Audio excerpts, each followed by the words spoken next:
Hello. Oh, okay. I'm live. Hello, people. There's 4 people. What's up? We're going to code some stuff today. You know, bug fixes. Who's Universal God? Hello. You put a heart? That's nice. I appreciate it. I think I should ping, you know, in my Discord. I'm gonna go do that. I wonder when you sent that, because you sent that before I went live, so...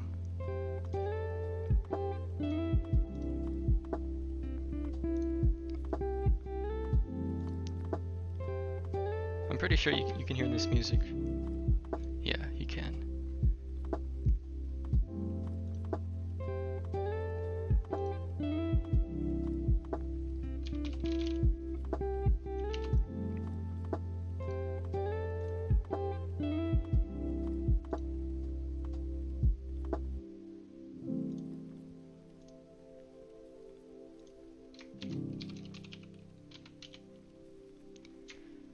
Okay, I'll get the link.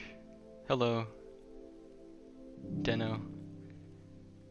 I'm gonna give everyone nicknames because Vildis. Oh, what's up? I had a feeling you would come here because this one EU person I know said that this is a good time to stream, so I remember last time you talked about like having more EU friendly streams. What's up? Okay, I'm gonna get the link. And then I'm going to put it in this.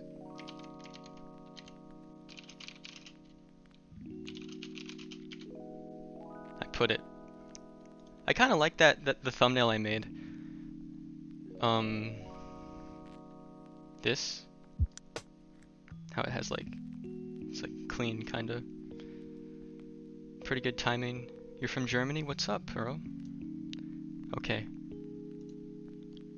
Yeah, 9 p.m. right now. Yeah. Cool. Tobin is here, what's up? Hello, Barber, Rise, Rita, from UK, cool. Okay, well today, let me see. Okay. So I'm gonna fix one bug. I had a bug that I've been saving for stream because, you know, I want to be prepared to work on something and not like stumble over for too long and have like a kind of entertaining like chill stream. POV Linux, true. Haku. Yeah, this is Linux. Line roll. That's an OG meme. That's funny. I'm sure that no one has any clue what that means. I'm not gonna look at Discord. But okay, so the bug that I'm gonna work on, it has to do with these pop-ups. So, what up, Cameron?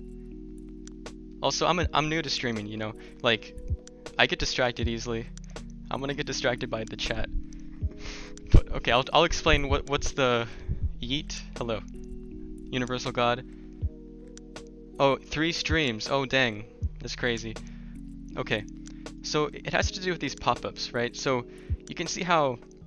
First of all, when you open a pop-up, it has like a nice entrance animation, right? And then the background goes black, and it looks pretty clean. And then you can exit out of it. You can click off of the pop-up, or you can click like an escape. You can press escape, or the X button, or something like that. And then it has an exit animation, right? I should stream on Twitch. I could try that next time, you know, for sure.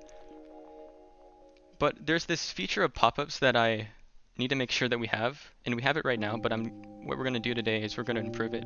So if I click on like that's it, for example, what it does is it closes this pop-up and then it opens a new one. And what it does is it keeps a memory of like what was the previous pop-up and all the previous pop-ups that you've clicked on so far. So this is like similar to how like Discord and like other pop-ups work. And it's like important to have it this way because say you like build like a sign up flow inside of a pop-up and you like want to take them to a separate place temporarily to do something and then take them back. Like if you don't save memory, you're just gonna like lose all their progress. And that's part of like what I want to fix today, because I'll show this small detail, is that you see how like means is on the bottom and I highlight it and then I click to a different pop-up and then I go back. Like means is no longer on the bottom. I have to scroll down and then now it's back there. If that makes sense. And the reason I show that is because I'm trying to explain that like what the memory is doing with the way that I've set these pop-ups up is it's like it's remembering the code of this previous pop-up, but it's like deleting it from the website, and then it just spawns it back in, right? So what I want to do instead is, instead of like fully deleting this pop-up and replacing it with a new one, I want to basically just hide it instead, so that all progress is saved and like all state of like anything you've done so far is kept. So that's what we're gonna do. And there's also, I think, a few bugs that this will fix, like automatically. Like there's one issue where, say I click this, but then I get out of it really quick, like this. You basically just see like full black, and that's kind of weird. And I'm pretty sure that this will fix it. Okay, hello everyone. What are you guys coding?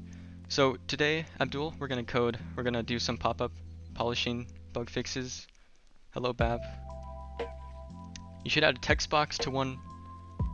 You should add a text to a box in one of the shows pop-ups with the same color as the background, with a secret link to go to Rickroll.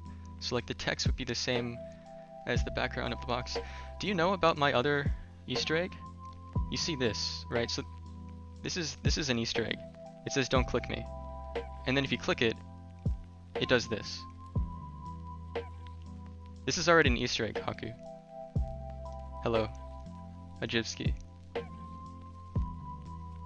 Okay, but we're gonna work on that. Like, I already wrote some notes with my editor with X's. So, and also my floor like cracks, so I don't know if you're gonna keep hearing that, but okay. I'm just gonna go, you know, it's okay. Maybe you guys don't know what I'm doing, but it's okay. I'm bad at explaining. It'll just be like chill. I rickrolled everyone, yeah. There's also one other Easter egg. I don't know if everyone knows, but it's like if you click this wholesome thing, like it this thing pops up. But it's hidden by default. You have to like figure out that you can click the title and then you can just see it. But yeah. So the first thing that I'm gonna do, because I've already started thinking about like how I'm gonna fix this, right? So I realized that what I have now is I have a single state for content. And I use this thing called React to build the website. Okay, fairly good explanation, that's good. You know, that's great. So I use React to build this website. And React has this concept of state.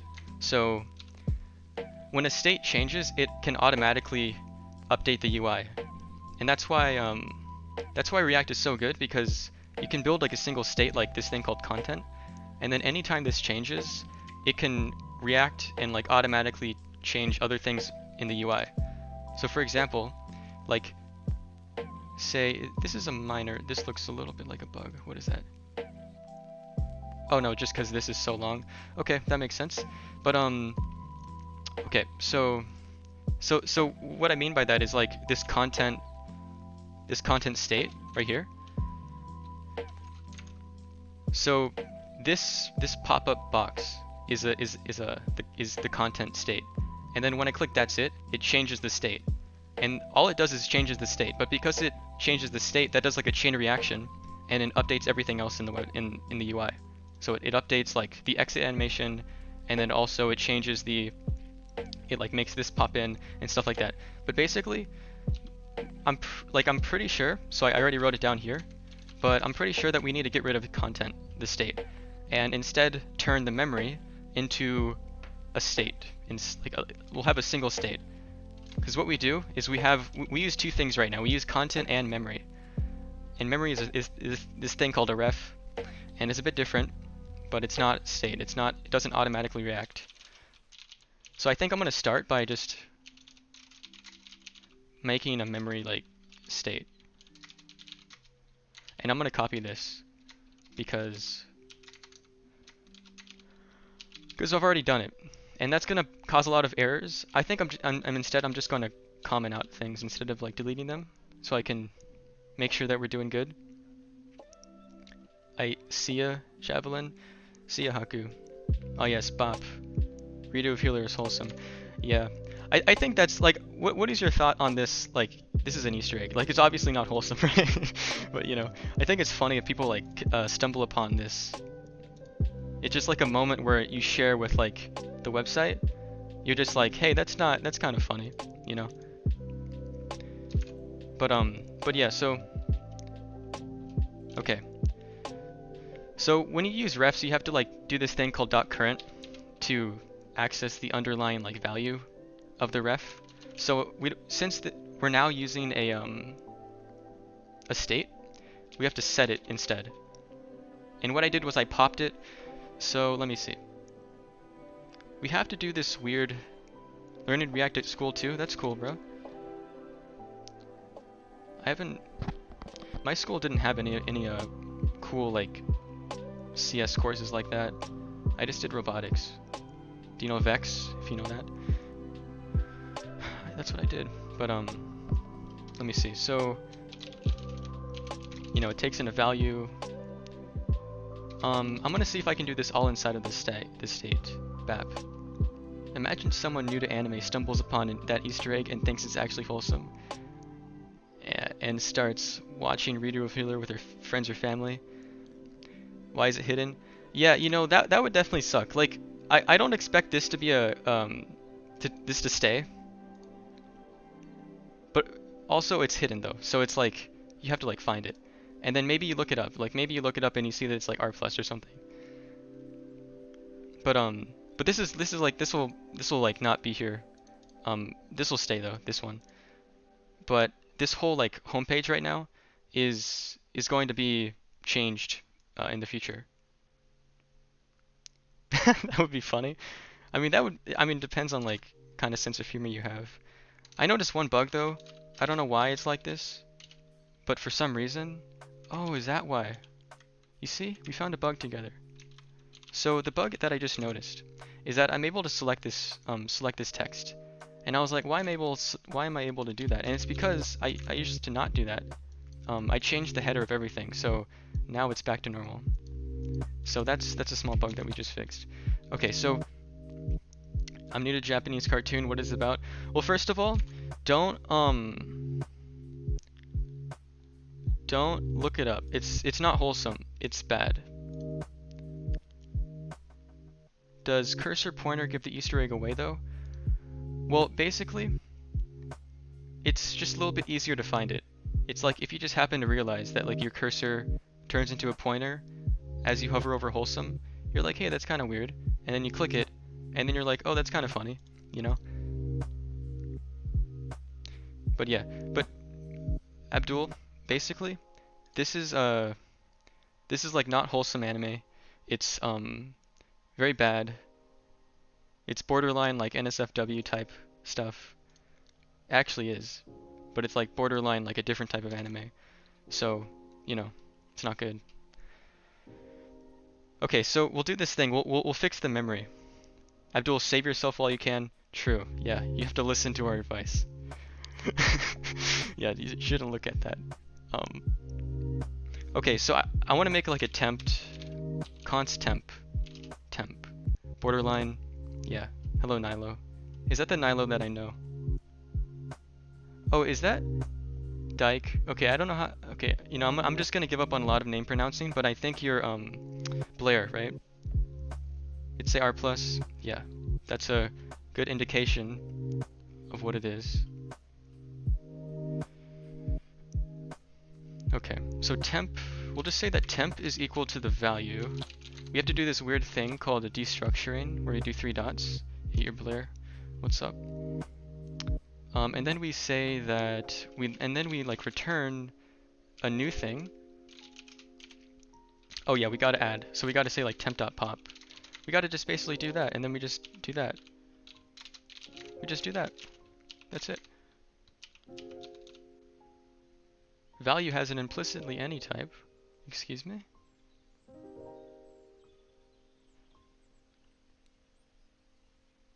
How are things for me? Things are good. I just like ran with my dog, took a shower, now I'm streaming. It's pretty chill.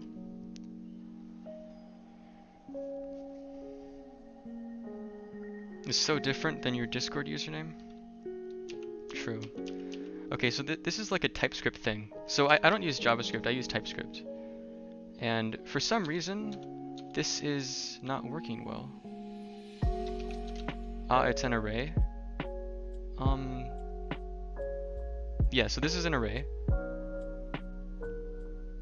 Oh, there is some weird bug that this is causing for some reason.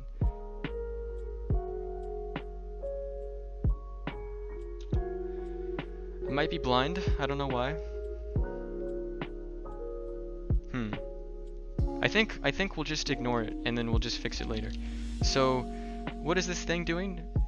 This is only the popping. So I think we should have helper functions for this type of stuff. We should have a helper function that helps us pop, because I think we're gonna have to do that in 2 places. Yeah. So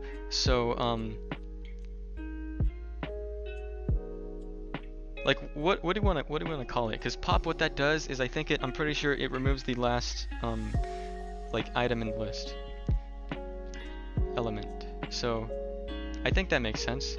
So maybe we can just call it the most obvious name ever, which is just memory pop, right?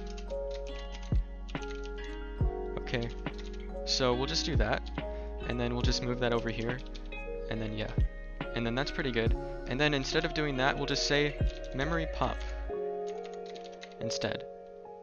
And then music is a bit loud. Okay, that's good to know. I can turn it down. Is that better? The riddle of the day? Sure.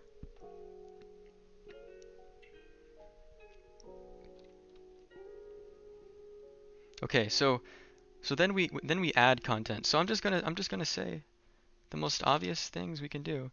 Memory push. I have no cities but no houses. I have cities but no houses. I have mountains but no trees. I have water but no fish. What am I?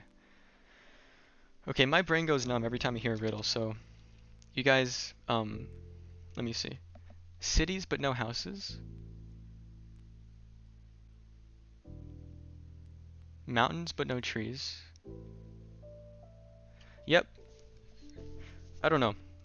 Riddles, I always feel like when I hear the answer, I always feel cheated in some way, because it's like you like twisted the words to like trick me. I mean, maybe that's the definition of a riddle, but I don't know. I'll have to think about it. I think the reason it seems like I'm good is that when you put them in text, I basically just like wait on it for like 10 minutes and I think about it, and then I just respond. So it seems like I just do it instantly. But you know this one? Dang guys, you guys are smart. Okay, so oops. This is gonna be a push. So what is the push? This is easy, okay? Because instead, we don't even need this complicated thing. We just have to do this thing called value, and then we have to add the content, which is going to be a React node, and then we put it in here, right? The Wumpus, that was a good riddle. I thought it was obvious. My riddle.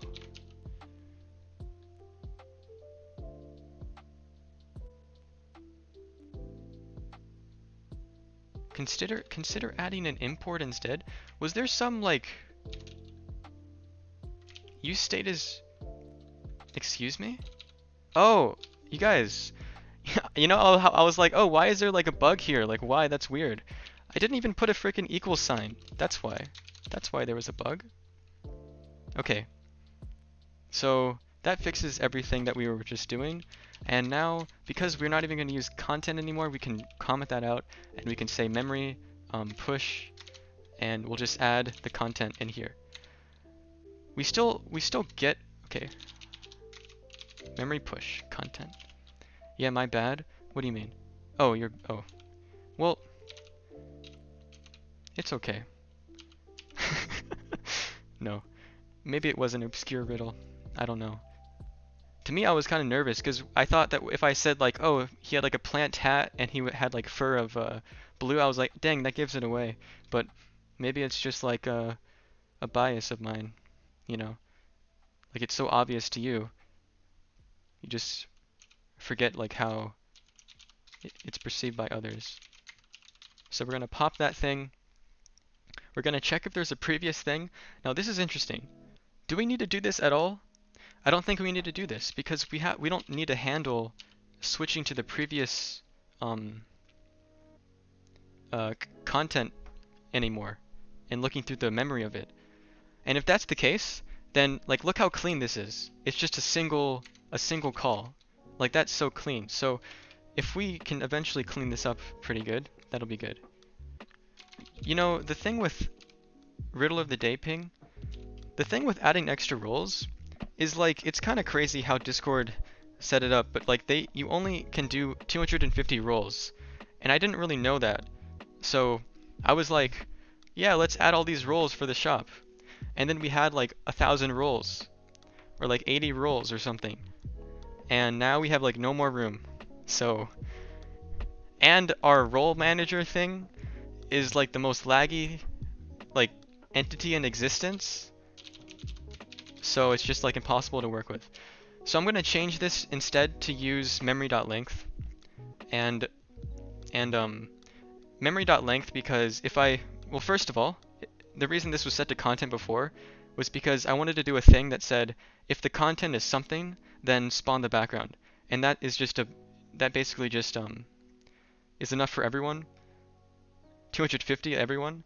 Well, you know, I don't love the idea of having like a cap 250 and giving like a single slot to a single person because that's not scalable.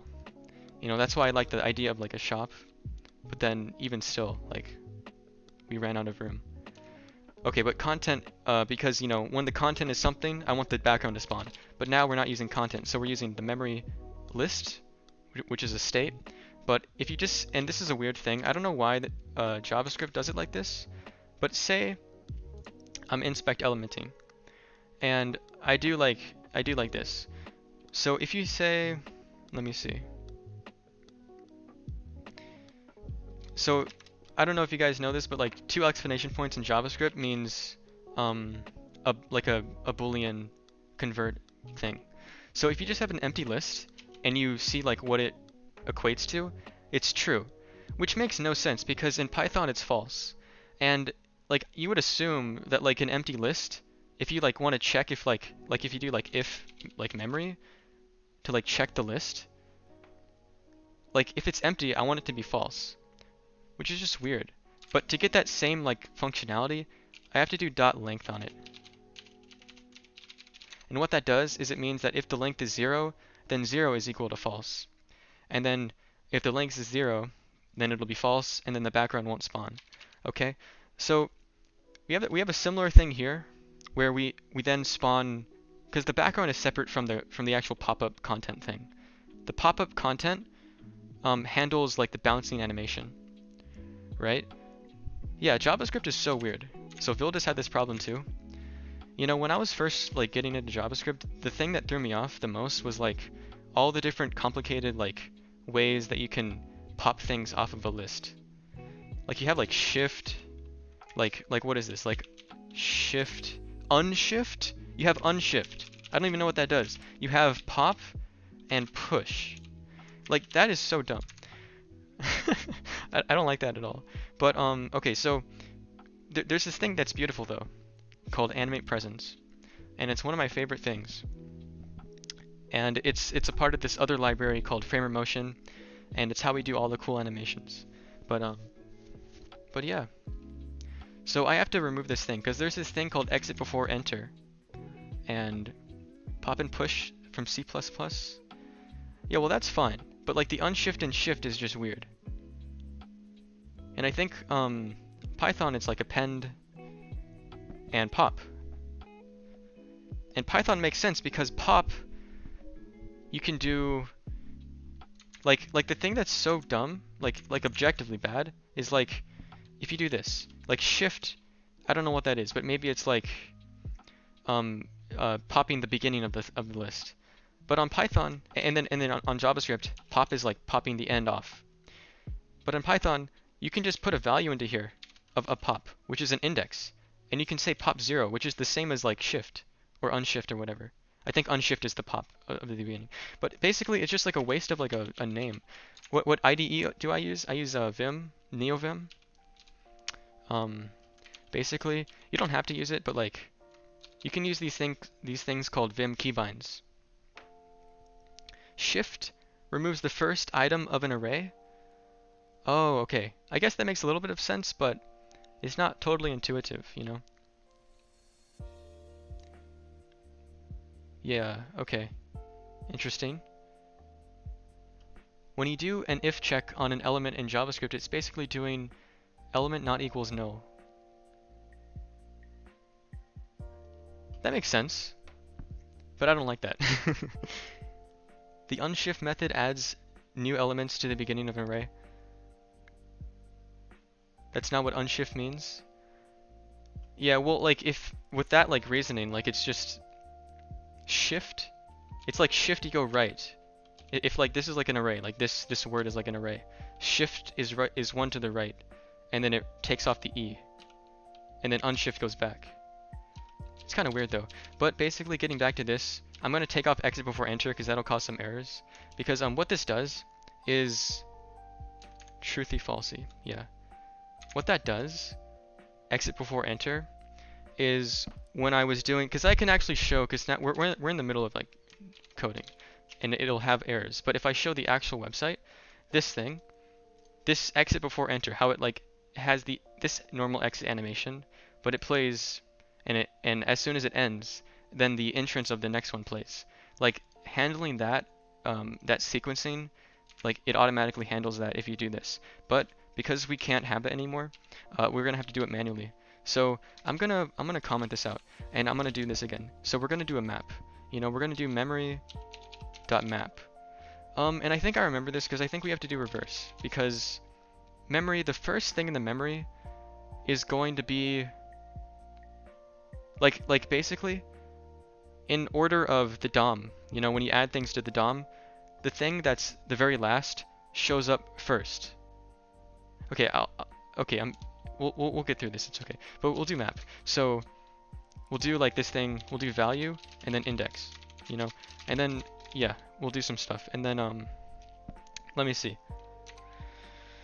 Okay, so let's bring this in. Okay.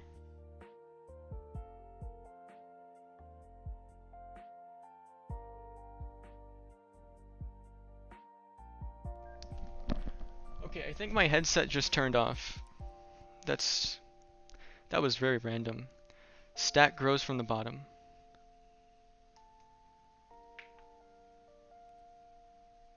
Let me see. The website is online? Yes. The latest pop-up is at the end of the list. So to display it first, you need to reverse list. Am I getting it right? Yes. Imagine a tower. The first element you put is the bottommost piece. Yes, sir. Okay. Okay, we don't need key anymore. Well, actually we do. I'm pretty sure. We'll make it the index. Content becomes value. Let me see if this is working.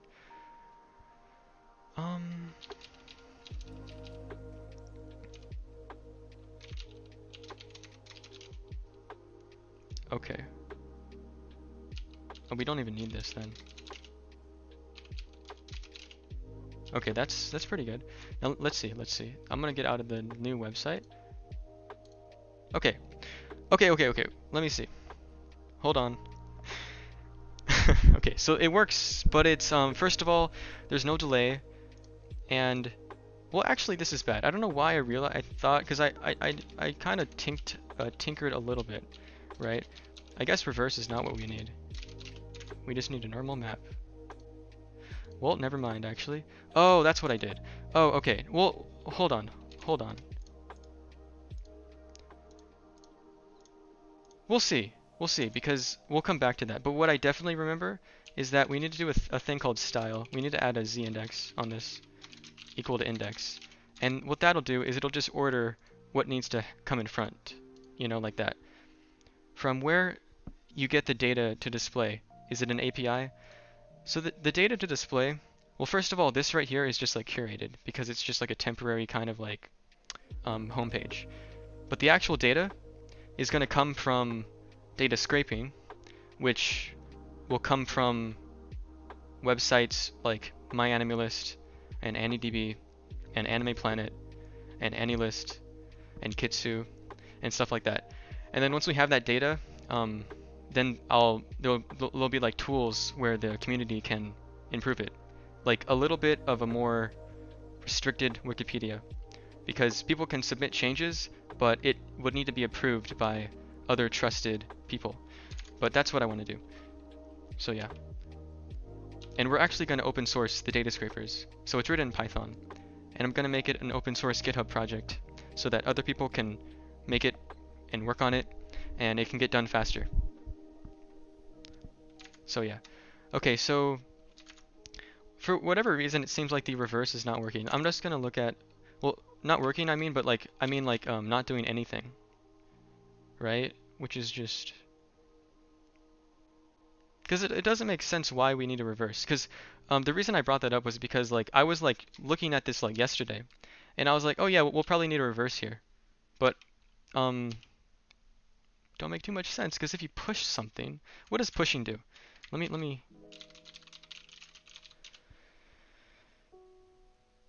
to the end of an array. Yeah, that's fine, because we have this right here, we push something to the end, and then it should show up on top. Okay, that makes sense, you know. There is this bug though.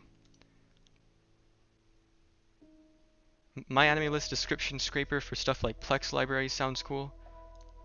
Oh, for Plex. Okay, that's interesting. Yeah, I mean, I don't mind, like, of course, like, as a company, like, you know, I'd prefer if, like, people work on improving, like, I'm open sourcing this, and, you know, maybe some people can find value in it, but, like, it would be great if, like, you know, they work on it, and then we can get value out of it, while simultaneously delivering value in some way to other people, but yeah. You think there's something like that? What do you mean?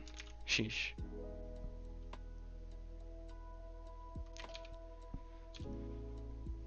Okay. Don't know if it still works though. Oh, like a scraper? Like a for anime data? Like I do know they exist. Like there are out there. Of course you can also use APIs and stuff like that. But the reason that like I can't use any existing one and the APIs are also bad is because like the amount of data that I want is way more than like they're able to scrape or return from like an API. So, and it's stuff like character data, because like that's like a big focus of like WiFiDex. You know, I want a lot of character data so that I can like deliver like like character recommendations and stuff like that. You know, I like the CSS styles. Did you make it by yourself? Yeah, the CSS styles, I've made them.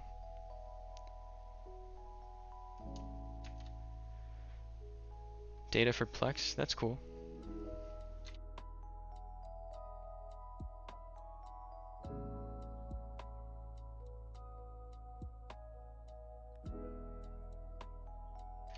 I just drank some water. Okay, so let's see. I think the issue right now is that this seems to be working. I think I'm going to clean up a little bit because so far this is working. The only problem right now is that it's a little bit inconsistent, but like sometimes I can't get, like it like deletes 2 at the same time. Like that's bad. You know? Why the heck does that happen? But this is at least it's working. We have like the basic idea down.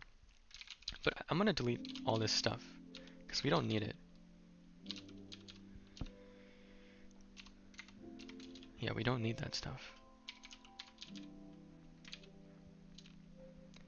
And that cleans things up a little bit. Right, okay. Okay, so we cleaned up. Now I gotta realize like what's wrong with this, you know? So what's happening is I do something. Because this is abstracted, every possible way that the data, like the pop-up is being closed, is through this one function. Because it's abstracted, you know? I feel like it's popping twice, or you having pressed down while outside of the pop-up loses its focus. It's popping twice. Let me see. Because the idea of like clicking outside is the same as clicking this X. Because it uses the same function right here. Close pop-up.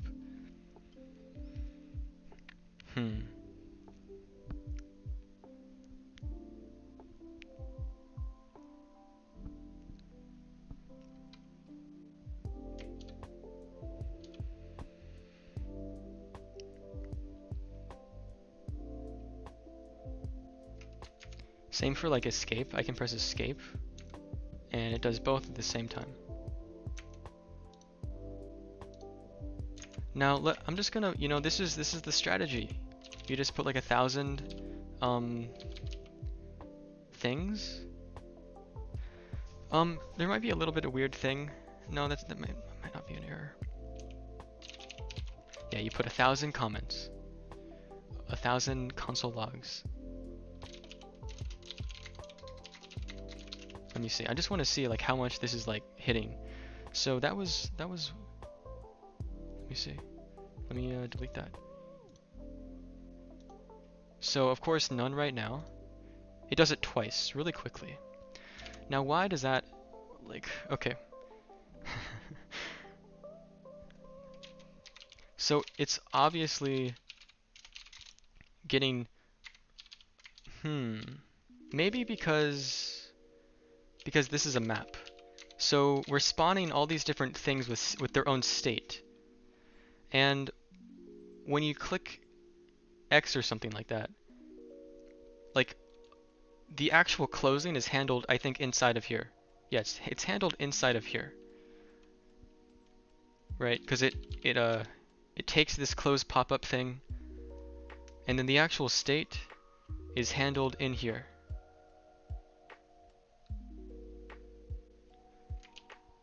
So maybe it's like if I trigger an actual click, yeah, that makes sense. Yeah, that makes sense. Like if I click on X.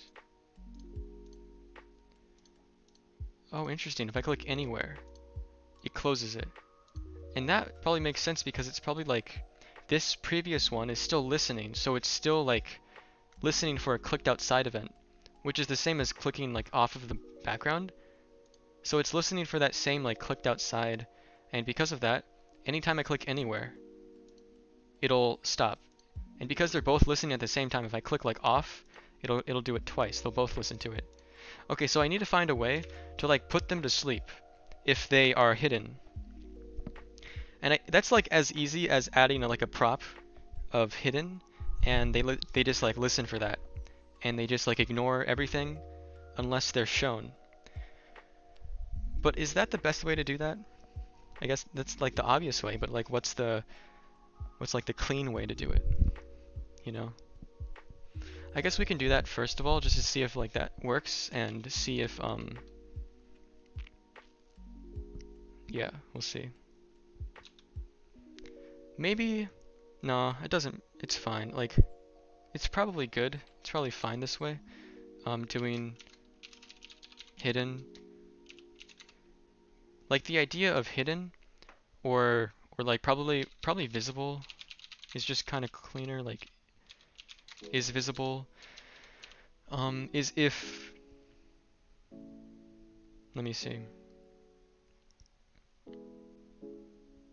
is if the index, yeah, is if the memory dot length is equal to the index plus 1. Obstructed?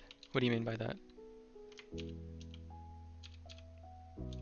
So now we gotta add this to the thingy.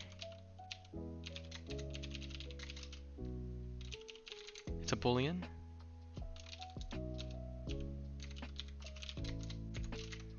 Okay. Now,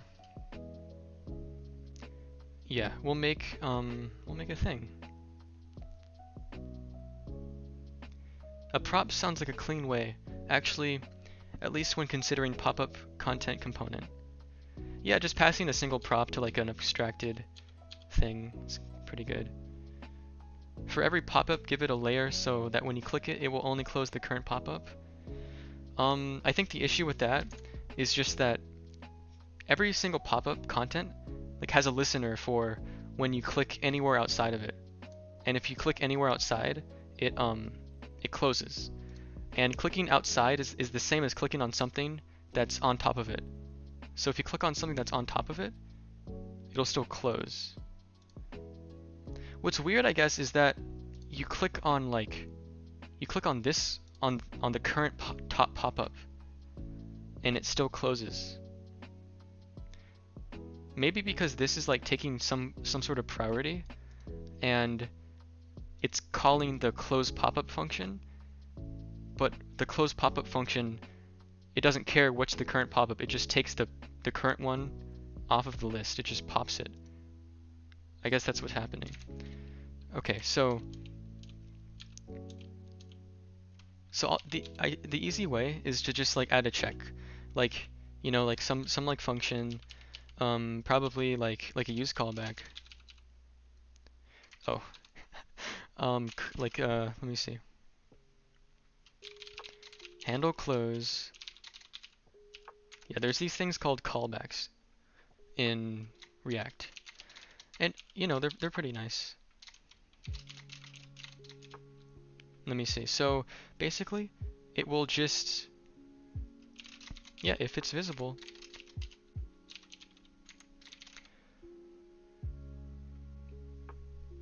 Okay.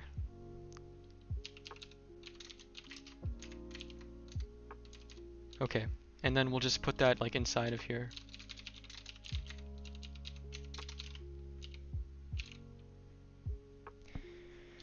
Okay, and we did a weird thingy. Oh, because we have to do like that.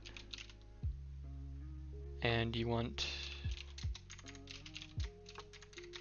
okay. Okay, that works. Now let's see. Okay, that's nice. That's nice. That works. Yeah, that's nice. That's nice. Okay, that's good. We've done it, guys. We fixed it. We fixed the bug. So even if I click inside of it, so I guess it was like taking control, you know? Or you could add a variable that hold the ID of the most top pop-up. Hold the ID. Yeah, that's a good idea. That's pretty much what we did. We basically, each content is given a kind of like a variable, but it's just a prop called isVisible, and it just tells it whether or not it's the current top pop-up. And if it is, then it's the only one that's allowed to listen for like clicked off events and stuff like that, and closing. Have an answer to the riddle? Well, to be honest, I gave up on it because I was focusing on like other things. You know, I was fixing the bug. Okay, there's now one last thing. Okay, here's a good thing though. Here's a small thing that I just checked. So I don't know if you guys remember this, and I'll show you because we have the old version of the website that's live right now. But if I click that's it, oh, that's a little weird. But if I click that's it, and I like instantly escape out of it, it doesn't close the current pop-up. But it does have a weird bug that we'll have to fix again. Like, I don't know why the heck that happened. Oh, you want to check scrolling position? Yeah, that we'll do that. But if we look at like the current website, like if I do that same exact thing, I do this and I escape really quick, you can see it just kind of breaks and it just goes black, and you're like, what the heck happened? So if you just happen to stumble upon this, it's not good because you're gonna have to like reload the whole page, and that's not a good user experience, right? So instead, this, it just instantly closes the new thing, right?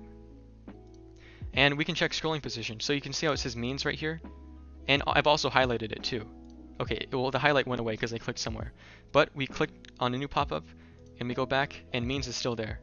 Now, that's kind of obvious because like means never like exited out. It's just behind it. Like you can see how this new pop-up just kind of goes above it. And it's like obvious because it has like no exit. Like whereas here, you can see like this closes and then that comes in. Like that closes and that comes in. You know what I mean? Where this just goes on top. So the next thing we have to do to like kind of complete this whole illusion is we have to handle the kind of like orchestrate like when this is gonna close and delay the new pop-up coming in. Right? Okay, that's what we're gonna do now.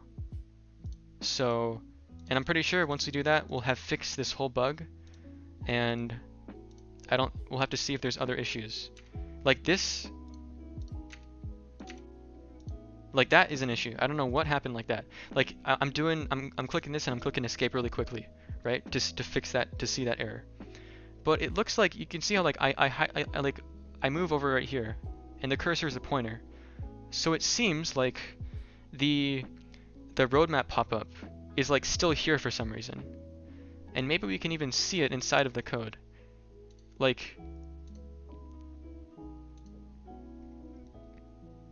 yeah, there's two pop-ups, but for some reason, this is just hidden.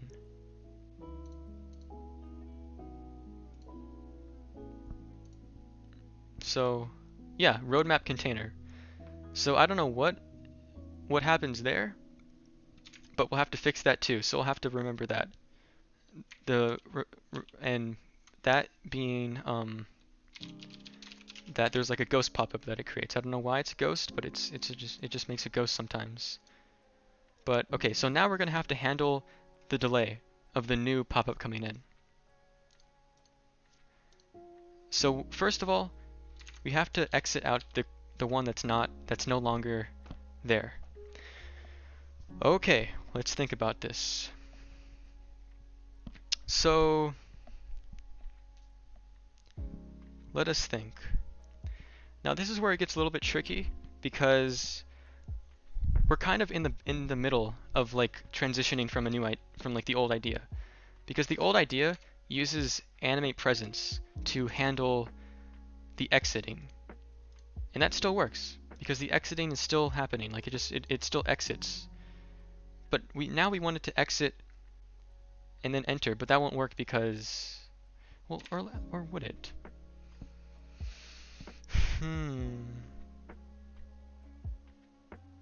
I'm thinking we can do a trick with this thing called key. Okay, let's see. Well, first of all, I'm just curious. I don't know if this is gonna work, but get time. I want to see what happens if we give it like a random key. Nope. Okay, it just completely breaks everything. Yay, okay. So we need to do maybe some combination of like a thing. I think we should turn this into some function. What do you mean by exit then enter?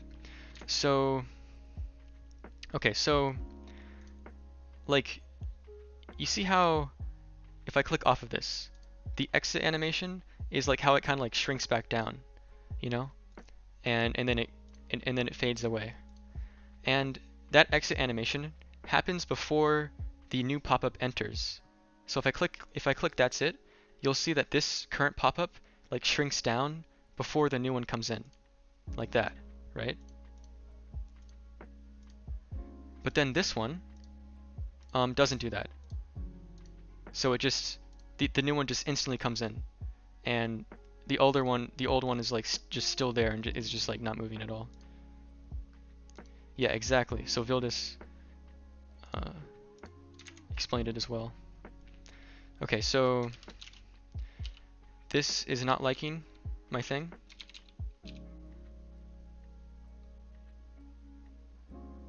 Yeah, it's never removed. So because it's never removed, which is good, but now we have to fake it being removed, right?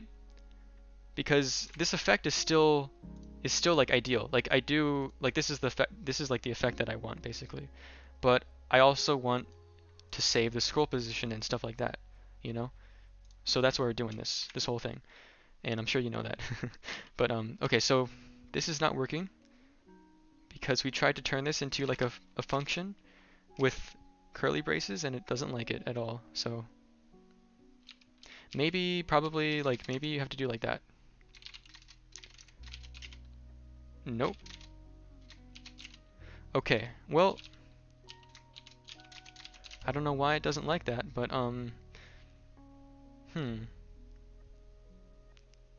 oh, maybe that's why. Maybe that's why. Yeah, we'll say return here, and then we'll change this to this, and then that works. Okay. You know, Vim, you can do some things really quickly. Like you can change entire like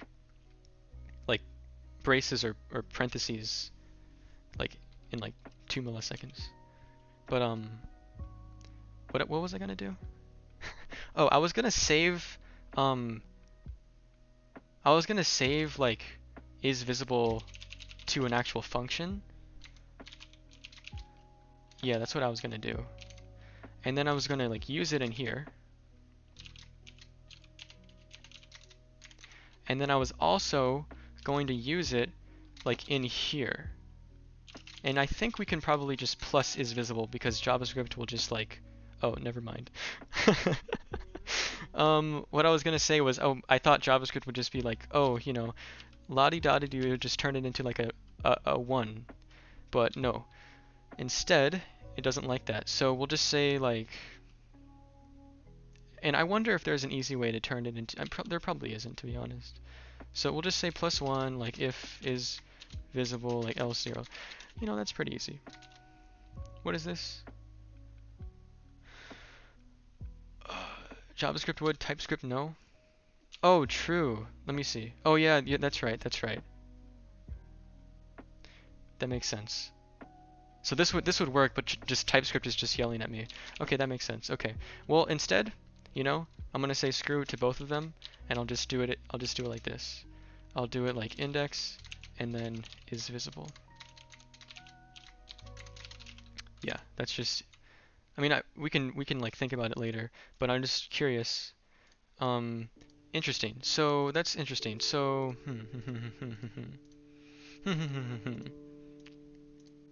So now we kind of change things a little bit.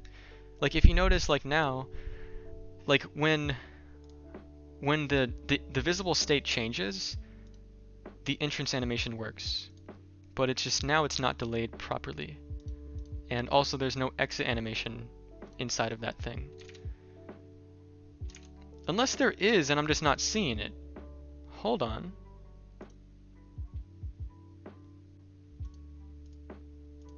Okay, no, I got excited.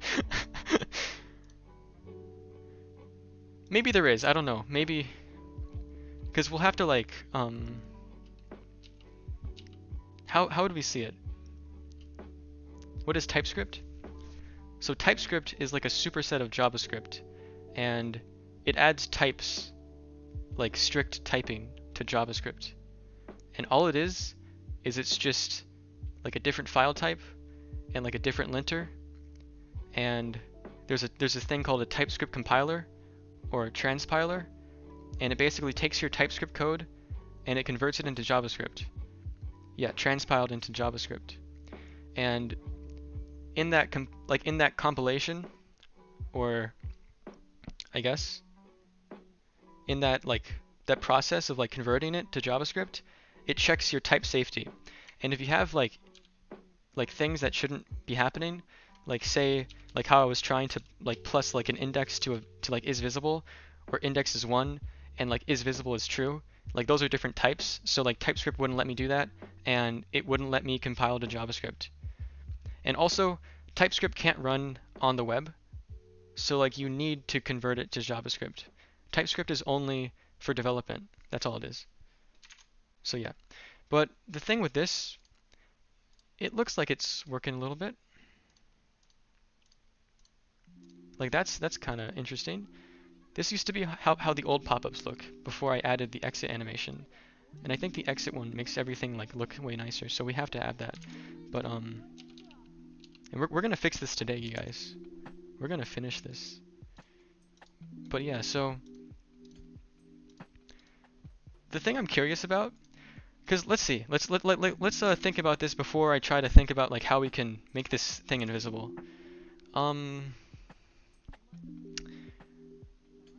So the key is changing, and when the key changes on a map, it should exit. Now the thing that I don't understand is like, why is it not? Maybe it only exits if it's like,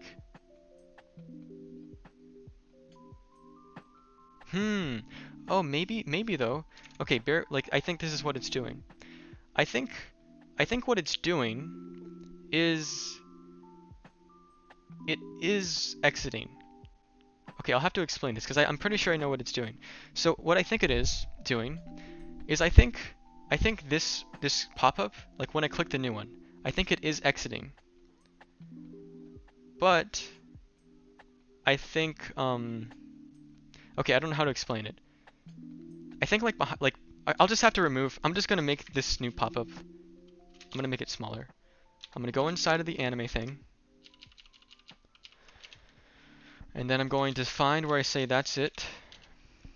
Oh, I have to go actually to there. And instead of doing like this, I'm just going to temporarily say like LMFAO. That's what I'm going to say. And then we're going to see. Okay, that's what I thought it was doing. Right? And I don't know if I explained that good at all. I probably didn't. But what I was trying to say was like, it's like still doing the exit animation, but the new one is coming in. So how are we going to fix this now? How are we going to fix that, bro? What the heck? That's funny. Yeah, it's like, okay, it's like a illusion. Okay.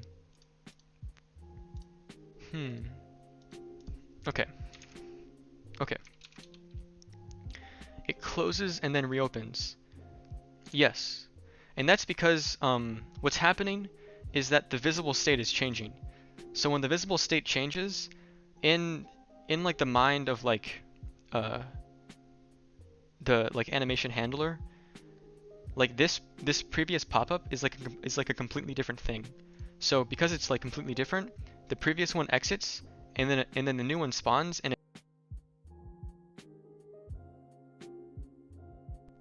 okay, my freaking headphones turned off again. But yeah, the new one comes in and but they happen at the same exact time. So the old one exits and the new one comes in. And because of that, it just does a weird thing. Now, I'm curious because say we do a thing that checks, because we're being a little bit dirty. We're not going to do it there though. We're going to do an inline, no, not an inline style. We're going to do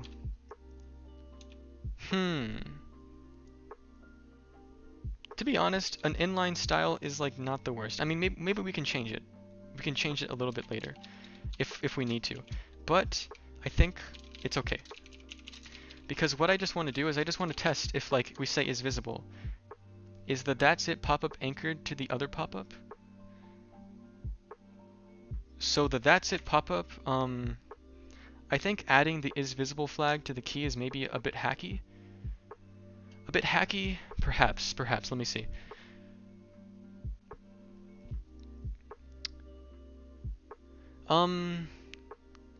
There's 3 questions. Okay, so, well, first of all, that's it is anchored to this thing called LMFAO, which is meant to be the other pop-up coming in, but I just made it really small so we can see what's happening underneath. Okay, so that's the first thing. The second thing, I think adding isVisible flag to the key is maybe a bit hacky. Well, that's the thing, is that I don't really know. I don't really think so. Because we kind of like are using like its information. And the reason we do it to the key is because when the key changes, this idea of like animate presence thinks it's like a completely different thing. I don't know, maybe it's a little bit of a hack, but I also kind of think it's a little bit clean. Like, I don't know. Okay, so we're gonna say display probably is like, none if is visible. Else, I think null, right? That'll just set it to nothing. Yeah, or no, not null, undefined.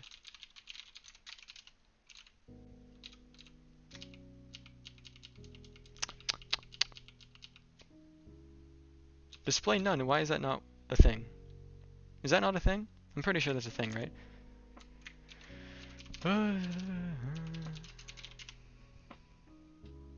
Yeah, of course it is.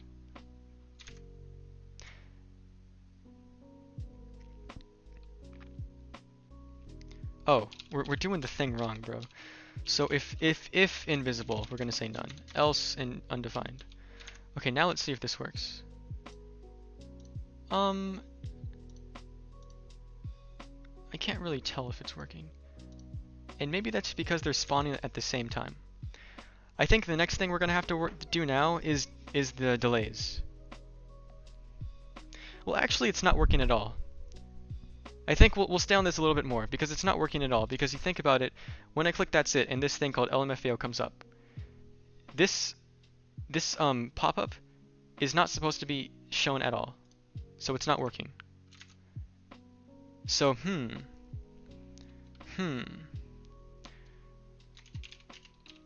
well, actually, first of all, that's a bug. I wanted it to say not is visible. It's still not doing anything. Now, why is that?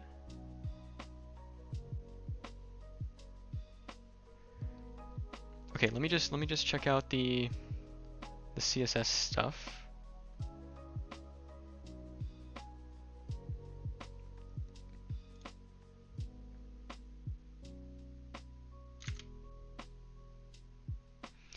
I'm just gonna be a little bit safe.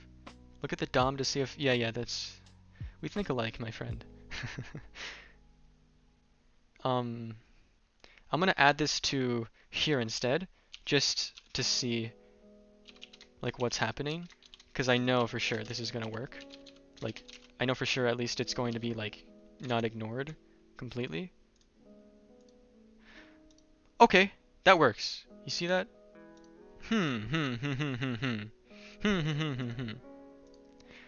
Okay, so it does.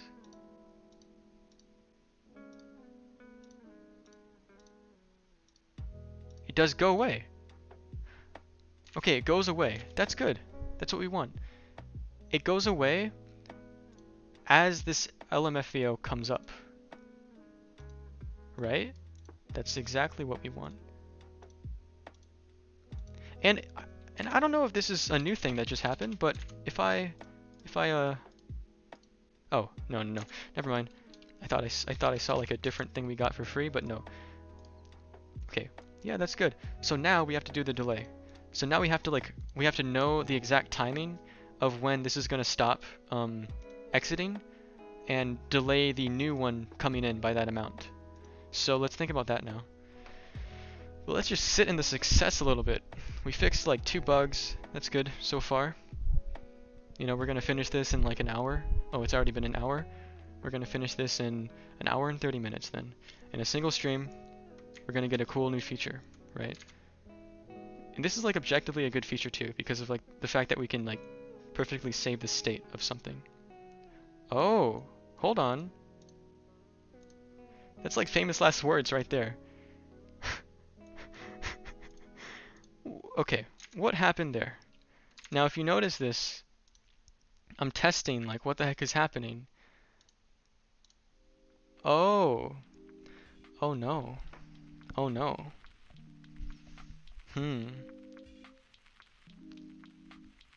Okay, guys. I think we're gonna have to, like, not celebrate too soon. Because I think that the idea of the key, using the key, I think it completely spawns a new copy of it. And because of that, we lose the scroll state. So, I don't think we can rely on that at all. We're like relying on this exit animation that's handled when something changes. And like the easiest way to do that is just to like connect it, like connect is visible to that. But yeah, you're wondering about that. Yeah, like so because we're just like adding in like is visible and we're just letting like animate presence handle everything, it is spawning a completely new thing to the DOM. So I think we're gonna have to actually not use animate presence and control like the whole like life cycle of like a pop-up ourselves and the animation of it, which it's not horrible. We can easily do it. I just have to think about it. Let's just think about it. So the next thing we were going to do anyway were the delays. So, you know, I think that's fine. We can just think about it a little bit more. And I think we can let's leave. Well, maybe we'll bring this back and see. Yeah, well, we have no sense. We get no sense of like what's happening. So I'm actually not going to do that.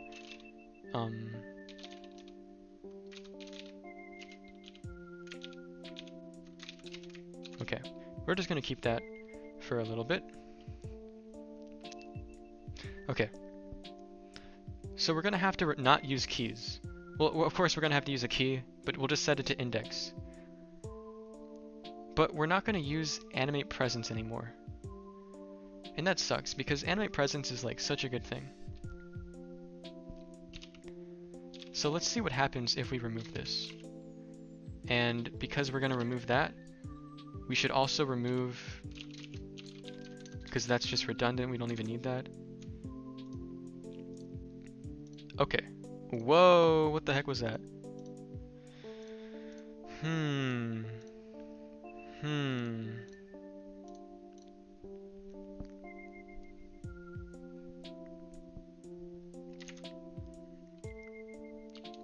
I'm just gonna test one thing.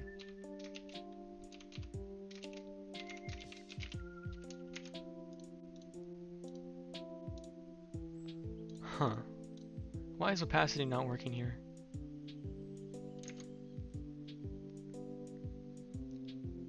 Okay. Display none might be messing things up. It might be like... Okay. We'll have to think about a lot of things. Hold on. And opacity is not working for some reason. So we're going to have to pass opacity onto the content. Now, why does opacity not get inherited? Can you do that? Can you do that on opacity? You can't inherit. So that's weird.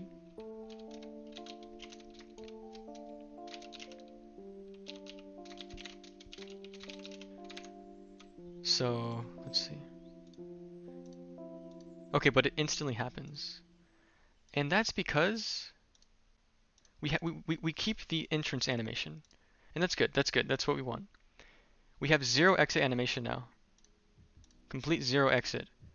So, we're going to need to control the exit ourselves now. And that's fine to do.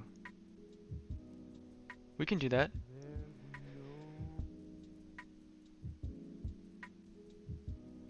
Let me see, okay. You know, I don't love the idea. First of all, I'm just going to clean this up a little bit. I'm going to have a new thing called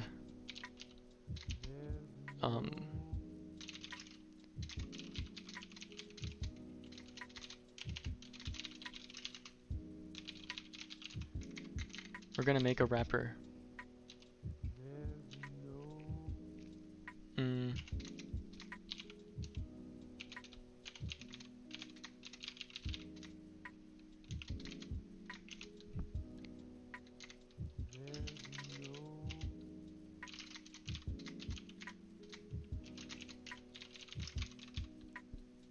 Okay, hold on. We're not gonna do it like that.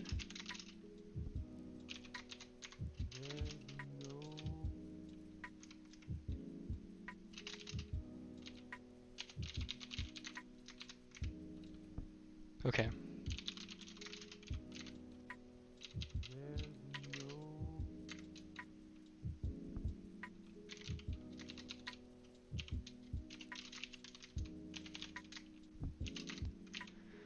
Okay.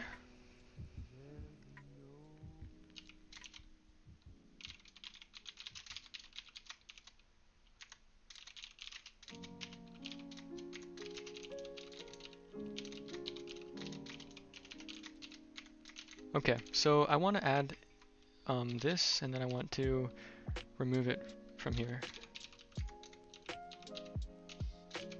Okay.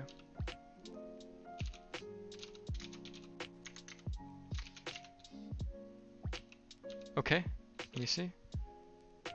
Oh, that's an issue. Oh, that's annoying.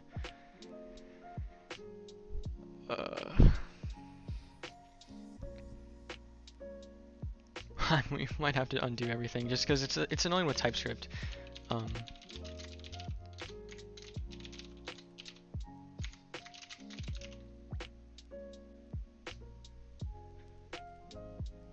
Yeah, that's a tad bit annoying. Well, that was hacky anyway, to be honest. I'm pretty sure, right? Why do we even do it there? We don't need to even have an inline style at all. I think we set it up a little bit hacky a while ago. So instead we'll just set it here, and then we don't need the need to pass all props in here. And then because of that, we don't need props.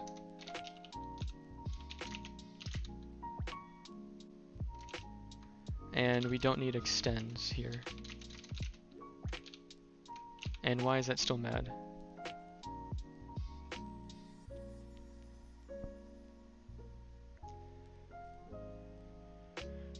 Oh, is visible is missing. Of course it is.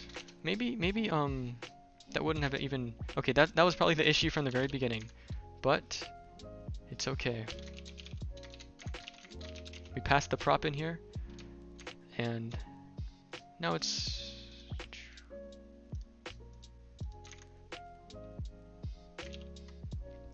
if not is visible. Okay, that makes things a little bit cleaner. Right.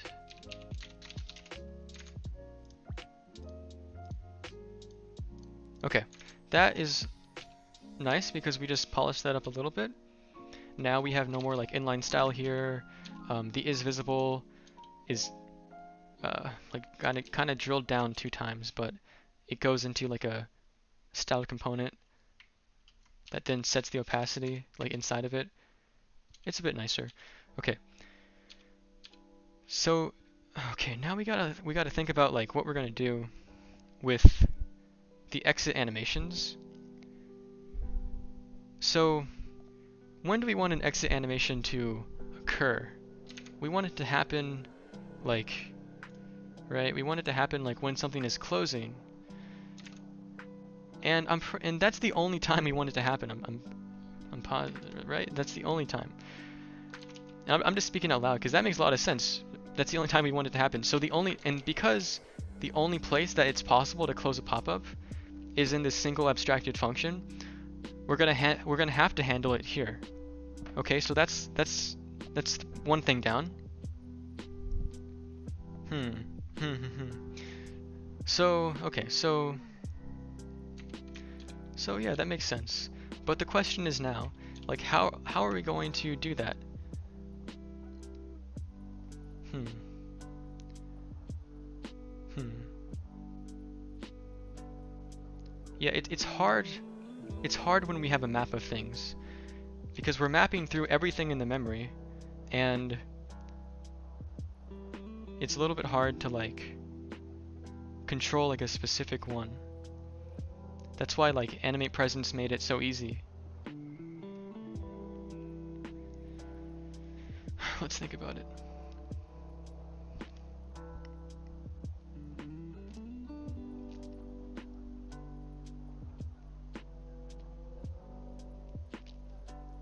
We could do a little bit of a hacky thing. Maybe it's, I mean, I keep saying that hacky. The question is, I mean, like, I just don't know. I don't think things are, like these little like tweaks, like, I don't know if it's too hacky. But Rita like made me think about it. But my idea is to set the animate to a prop instead. And that prop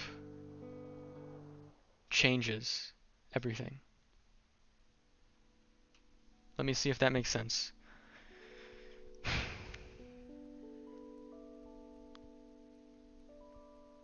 I think it does. Because we can like say like is visible. We set it to this like prop that doesn't exist, which we should call it something, but I'll think about it later. Else it's just going to be just the normal visible, and we won't need exit anymore. Now what would prop be? Prop could be like pop-up animate. Okay, we'll have a state called, well, I'll have to change that later because I did a capital P.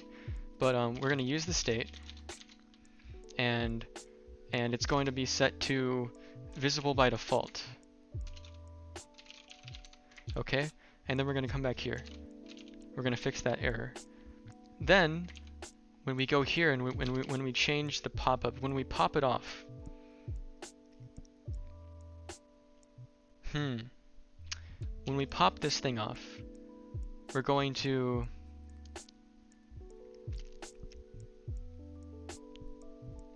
change set pop-up animate to exit.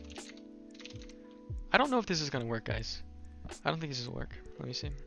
I think instead we have to use this thing called animate controls. But the thing with that is like, if we use that, I don't know if we're going to be able to use it within like a map of other things. We may be able to just do it with how we're doing it, like with setting it like this. Because I'm thinking about this idea. I don't think this is gonna work. Like, we're gonna have to set it back somehow, and like how would that work? You know, like we saw it right there, but like what the heck is that? Okay, so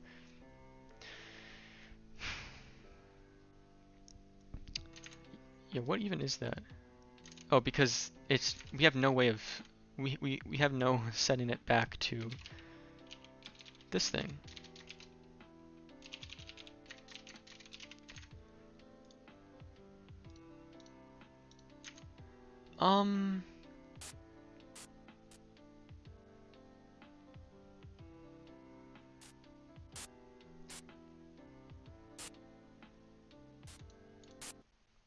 Hold on.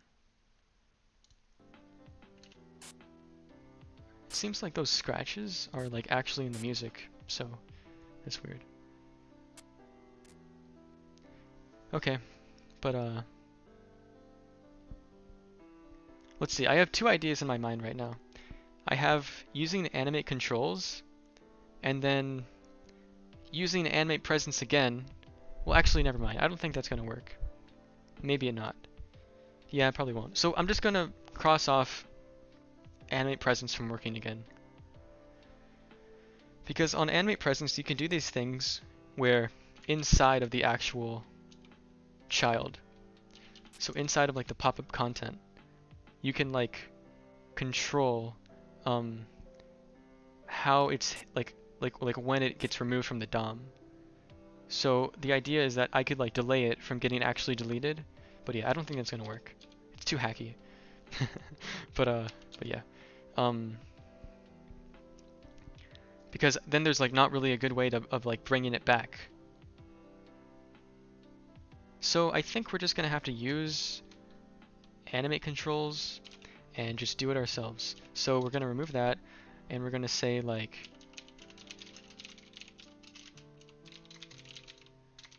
that, and we're gonna import that because for some reason,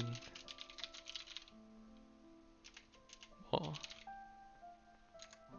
okay.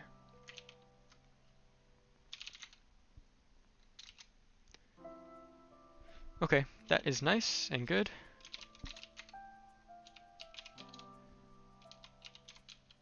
And we're gonna remove that stuff. Now, I'm just gonna see. Okay.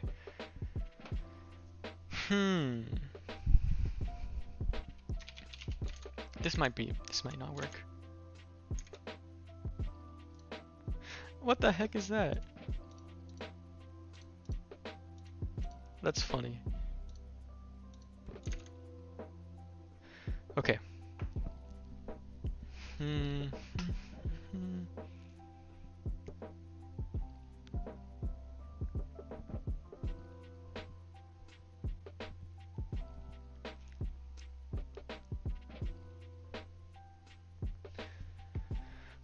Alrighty, guys.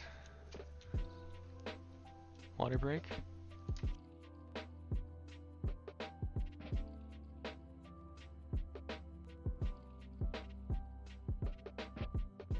Okay, controls isn't going to work. Maybe it will. Because the issue is that this is the size it starts off as, but it has 0 opacity, and then it grows up, and then it like bounces up. But that's not happening because it doesn't, with controls, it doesn't automatically animate the opening of it. So there's gonna need to be a place where like maybe after pushing, we say controls dot like start visible, and I completely misspelled that. Visible? You see, no, because that's not the case. And where are we putting? So, okay, opacity is also being controlled in different places.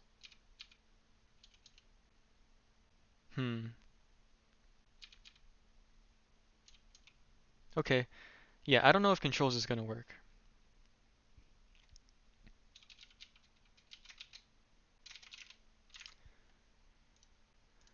Yeah, it doesn't look like it. So I guess we're just gonna have to go back to our OG state idea.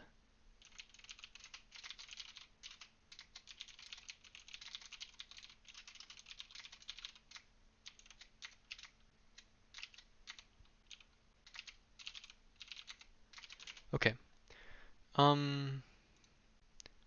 We gotta get some more music.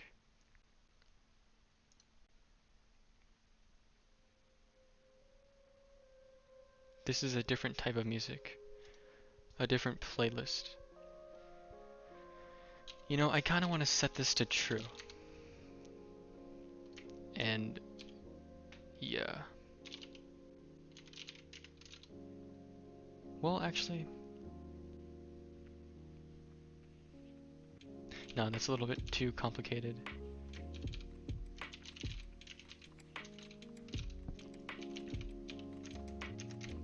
Okay. Okay. So, let's think about like when a pop-up is opened.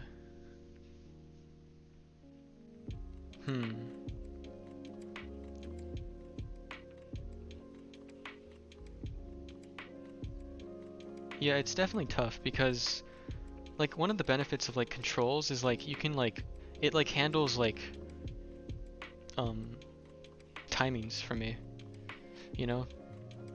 So like now we're gonna have to like figure out how, first of all, how to like time it properly, but then like know like when it's done animating. And we can probably do that because there are still like callbacks that we can use. So we can have a callback for when something is like done animating. So that's not that hard. I think the hard part is just like figuring out like when this is going to like like when the animation should start.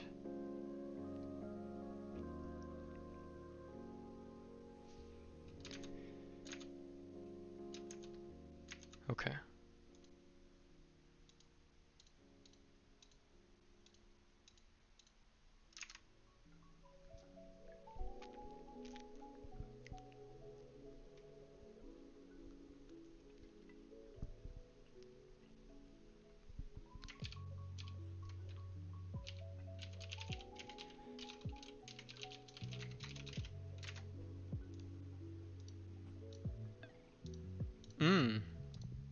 That's a good idea. Okay, so that fixed one thing.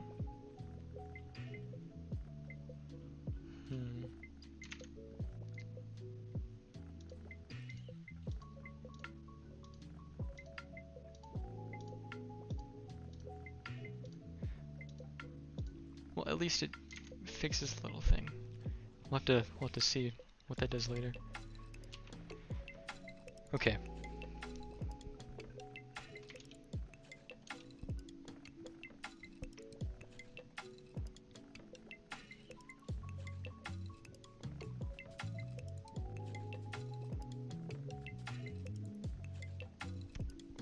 So when we pop something, we can also set this to exit. And then when we add something, we can set it to visible. The problem is that like the timing of React state is not consistent.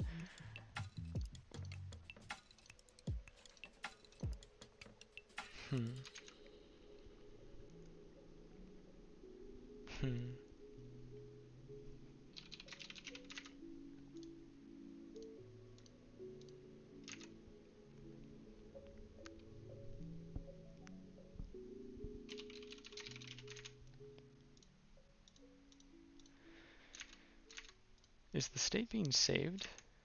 Oh yeah, it probably is.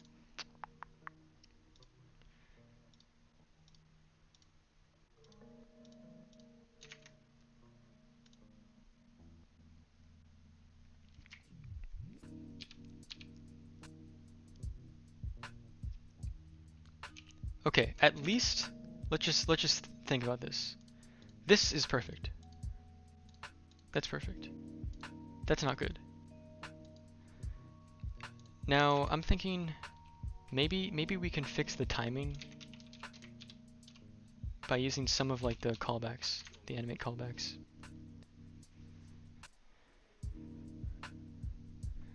Hold on.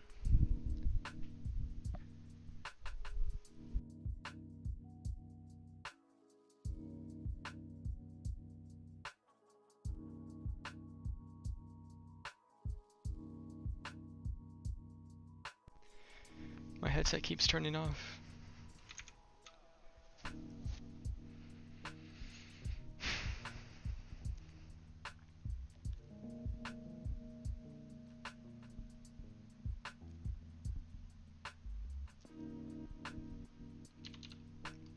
Let's see. So when an animation is completed, like on something, on like animation, we have a bunch of different things. We have like end, start, and complete.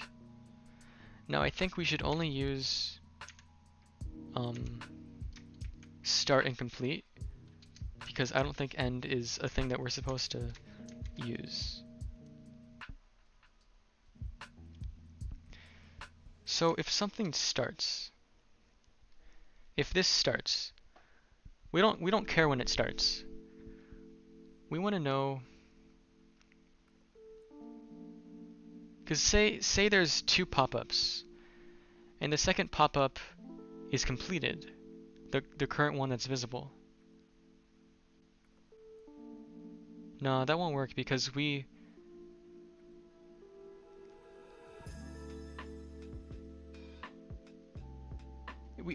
basically, okay, we basically need to like make sure that on closing we have a way to like sequentially like have like a sequence where something waits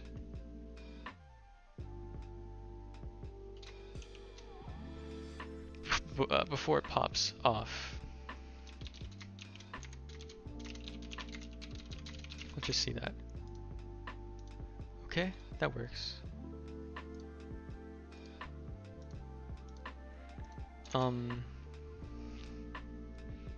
And then that brings me back to animate controls.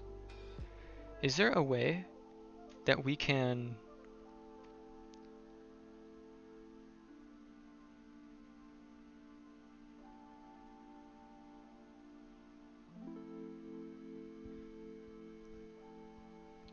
I'm gonna tinker a little bit more with animate controls. We're going back and forth today.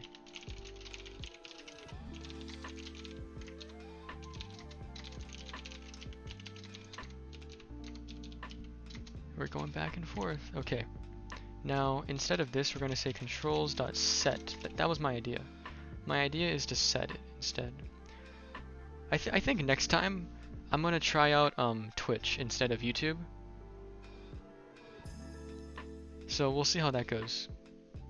I'll try to do these like maybe every week at the same time.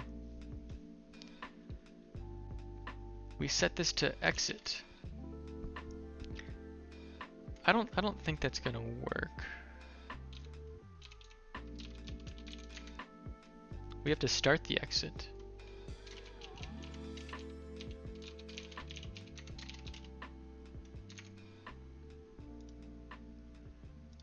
Well, that's one issue. Twitch has a better discovery system. That's a take I haven't heard. I've always heard it like it's way worse actually.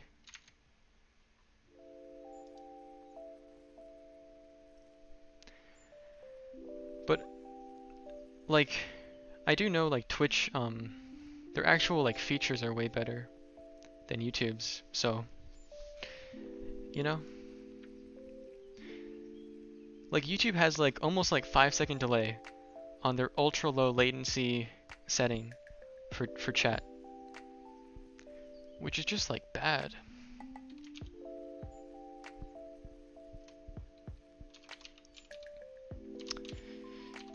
You know, that's not good.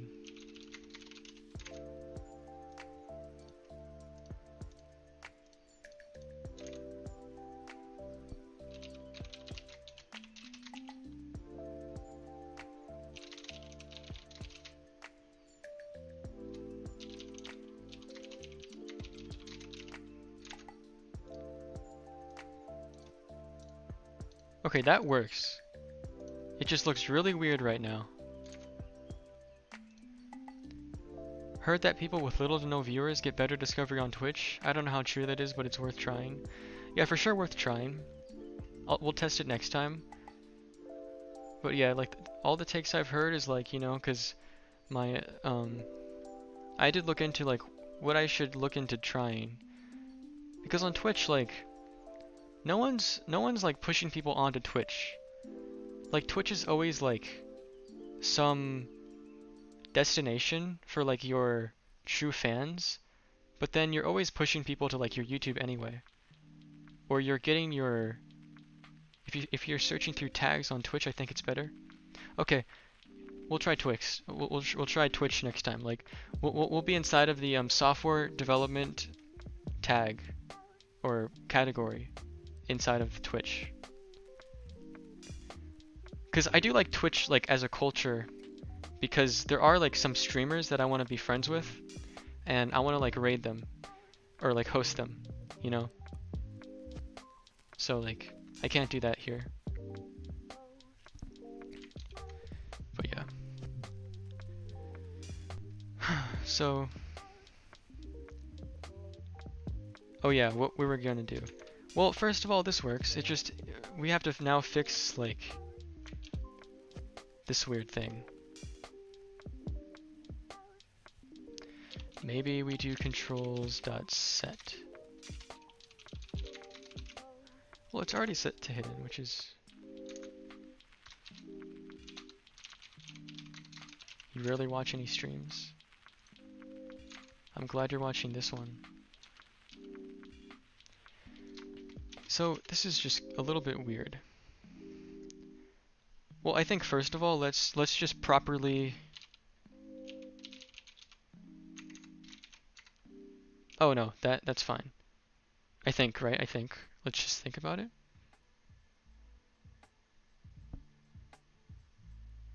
Nah, this is actually bad. We actually want to close the pop-up here.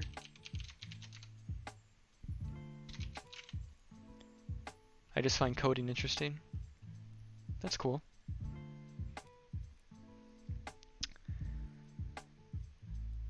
Filled with bugs and long hours and pain and the very end success that makes it all worth it, you know.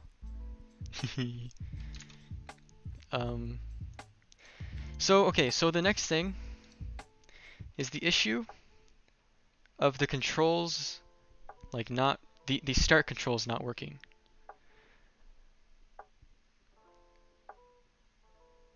You find Waifu decks interesting? I'm glad. I'm glad. Yeah, lower level. That's always cool. I think the lowest level I go is like Python. Even though I know that's like so abstracted from like C, you know. But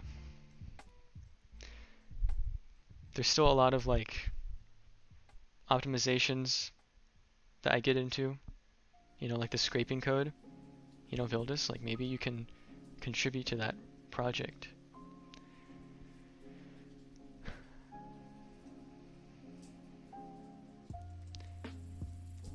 Okay.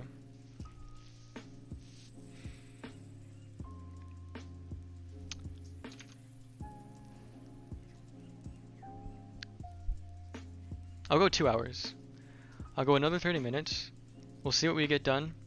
If not, we'll just, you know, it was a cool stream. We got like 2 bugs fixed and that's pretty cool. I want to learn coding, but my school doesn't have any classes.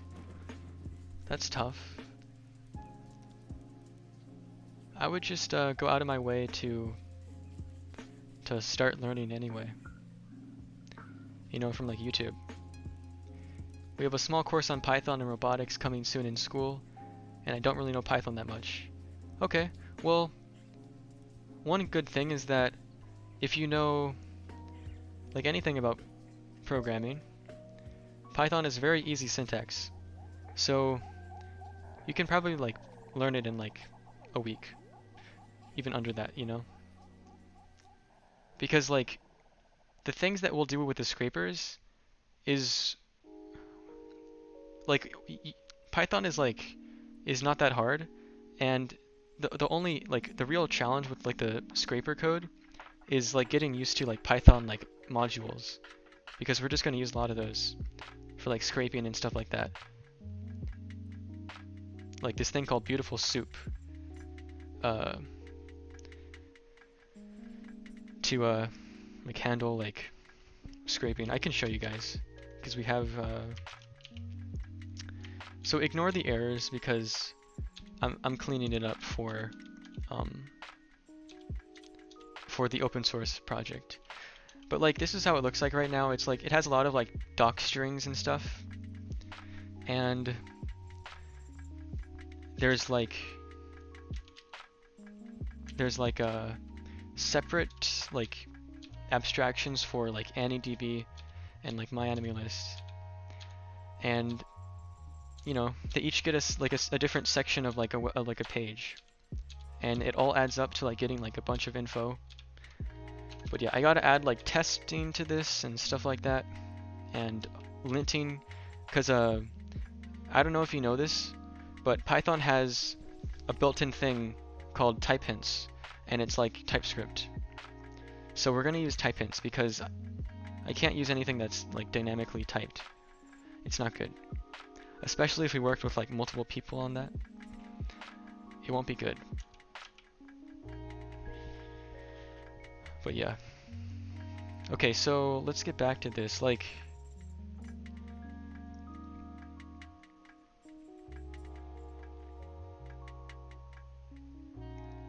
aren't types kind of new in Python?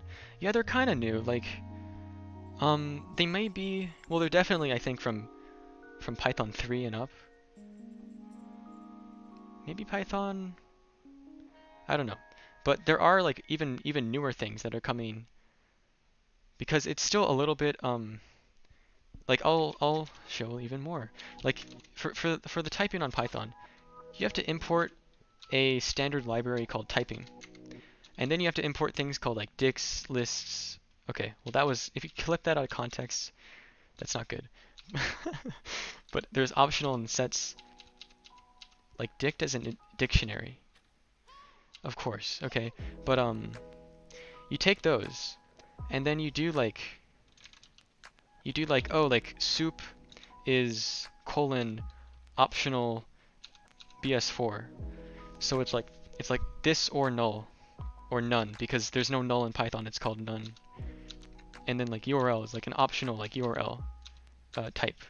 And these types, these like GT dot things are like custom types that are specific to the scrapers.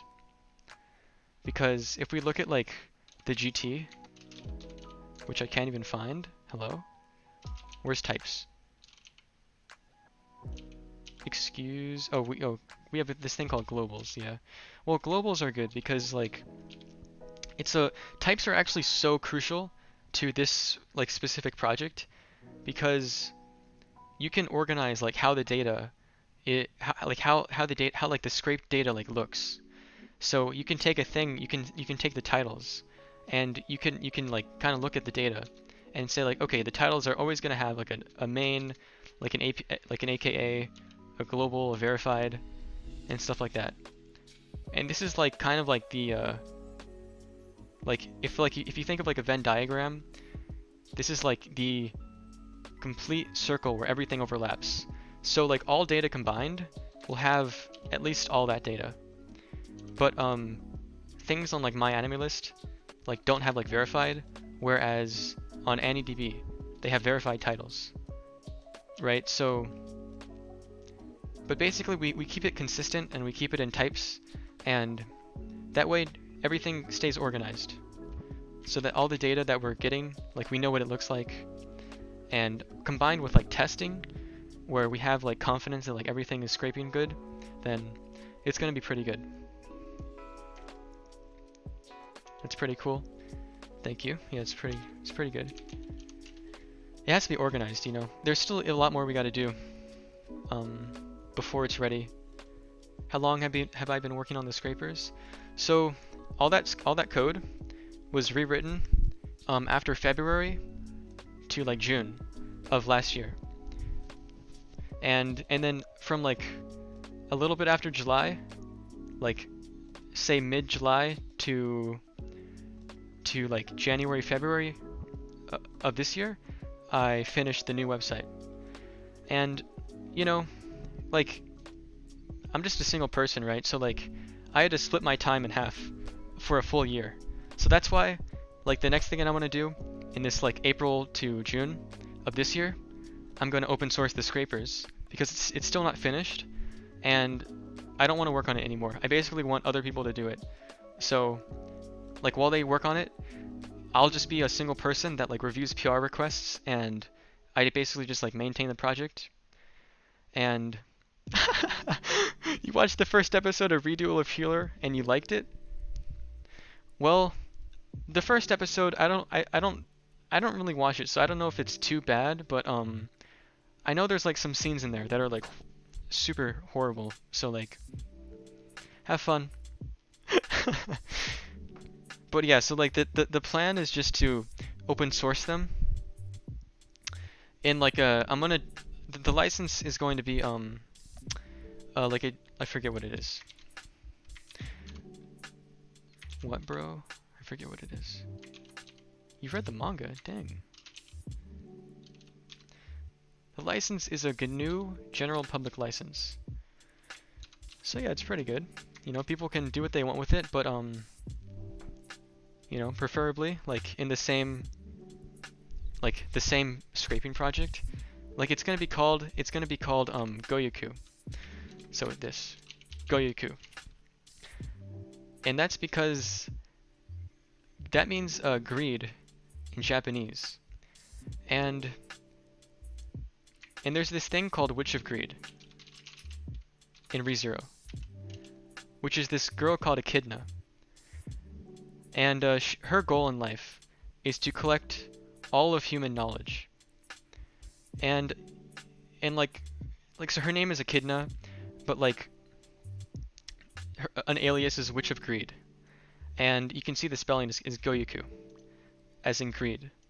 So the kind of like analogy and why it's called Goyoku is because her goal was like all of human knowledge, and like with Goyoku, like I want basically all knowledge for like anime and manga and characters like that exists in the world. Like that's the goal. So that's why it's kind of cool, you know? And like Ake is gonna make like if someone is randomly watching this at this point and you don't know any of context, like Akashiro is a really good admin in our server. But he's gonna make like a banner of Echidna and the name Goyoku. So like our like open source project on GitHub is just gonna have like an animated like banner of an anime girl that like no one else has. So it's just gonna be like it's gonna be pretty cool. It's gonna be a cool project that people can work on. Is that a recruitment ad? What do you mean? Well, I would hope that like a banner like that just makes it like a cool project. It's just like, hey, that's kind of cool that they like made a banner, like animated it and stuff. Like I'll show you what he does. Like it'll look like this. Like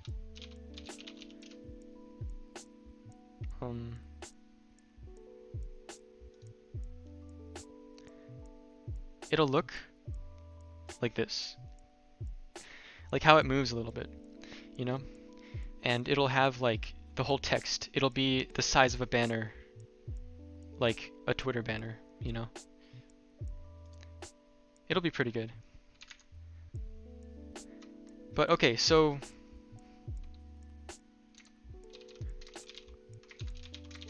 I'm gonna try use effect hook here. But also there's this weird like oh, a recruitment ad for the army. Oh, interesting. But also GitHub has like an algorithm where your like open source projects can like go viral, which is weird. But you know,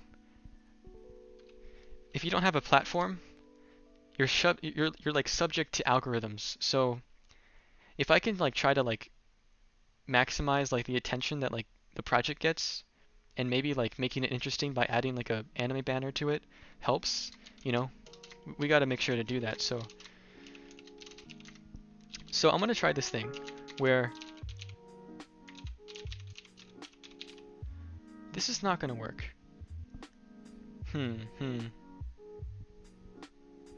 Okay. I just had a thought. I had a little bit of a thought. It's a little bit tough because you know like the people that when are the bait lists the way to bait the way to bait lists. When will the beta waitlist from WifiDex open again? It'll open in like a month or something. I don't know. Like I basically just got to move over existing accounts to our new database and then open them back up. Alright, web dev stuff. First pop-up close animation and delay for a second. Pop-up open animation. Yes, so, well first of all this is weird because this is the new problem where it's not properly like animating the beginning of it.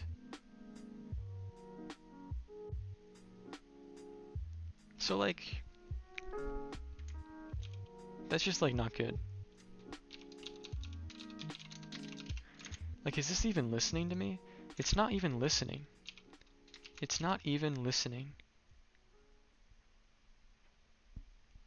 Atticus, do you think Morelli ever really comes and looks in my window at night? Jim says he does. This afternoon when we were over by their house. I told you and Jim to leave those poor people alone. I want you to stay away from Like when a pop-up opens. Well, of course that wouldn't work. But when a pop-up opens, like, I want it to start the animation. And I don't know why this isn't working.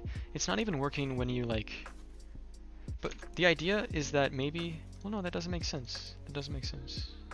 This is working. It's a map, like it should work.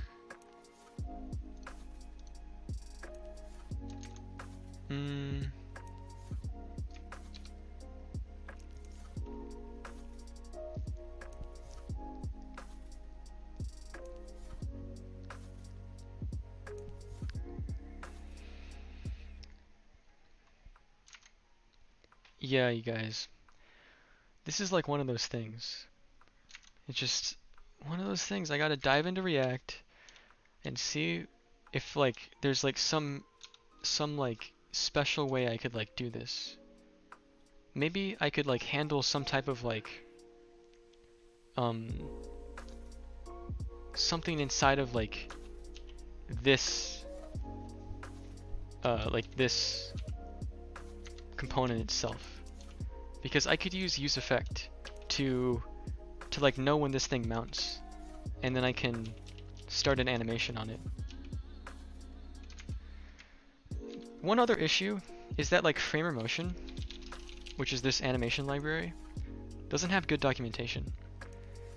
Like it has good documentation, but like not like in terms of like people having similar problems that I can just like look up, you know, on like Stack Overflow. Like, because that's the easy way out, and I'll take it. But what is the issue? Like the issue is like animate controls like have an auto like starting animation. It's also so hard to describe like what I'm doing, and I typed in that like vague thing and I get nothing. So like I don't know. Let's just look at use animation in their docs.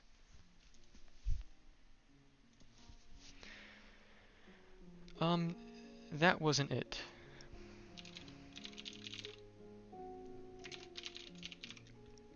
Okay, controls.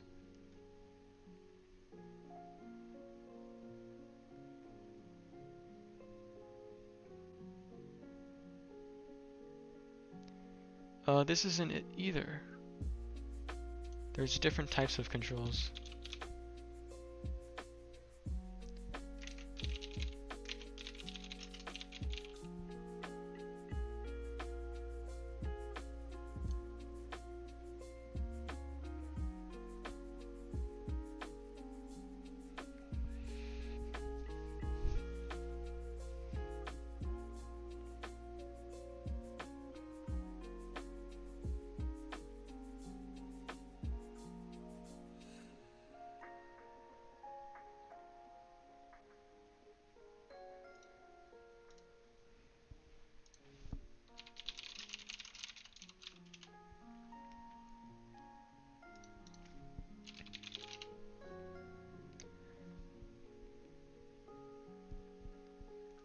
Okay, I'm not going anywhere. Like, I can't.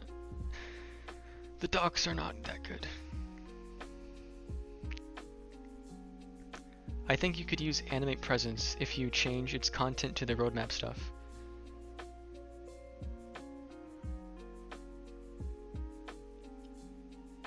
Use animate presence. What are you saying exactly?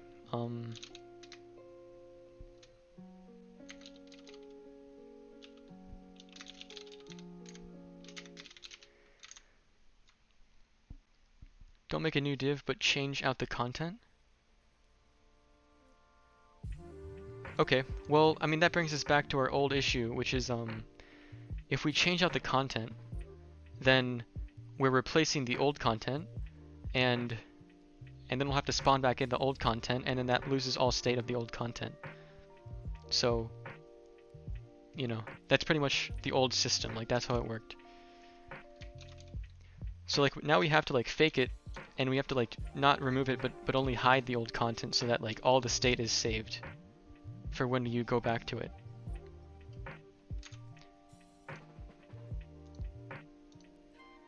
This is just like,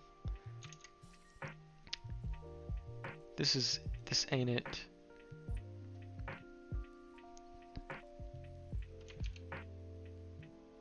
So I need to save state.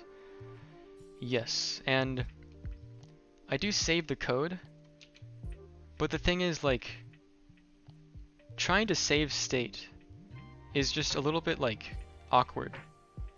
It's almost like impossible for certain things, like scroll position. Like, how the heck could you, like, it's just, there's no, like, obvious way to, like, keep everything. I don't know where this is, like, stored. I would need to find it, copy it, and then try to, like remake it all and, like, set all the values to how it used to be. So it's just, like, way easier to just, like, keep it in the DOM, basically, you know?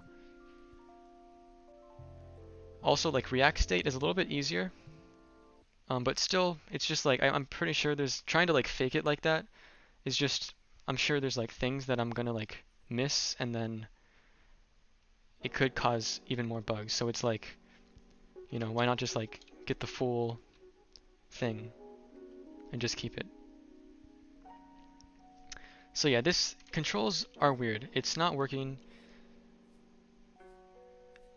And I'm I'm not entirely sure, like, first of all, I don't know why it's not working.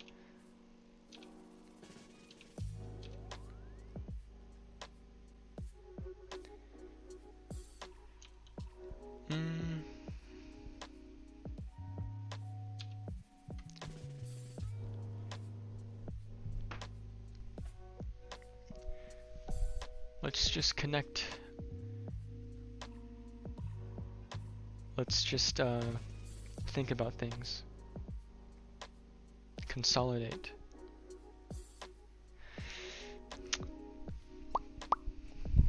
All right. Let's just, like, map out, let's lay out the issues. The first issue is that, okay, let's just, I don't want that anymore. Let's just get rid of that thing. Well, maybe not yet. Well, the first issue is obviously this. Like, basically this just instantly pops up. And I don't think there's like no animation for opacity or anything. And why is opacity not working? It's because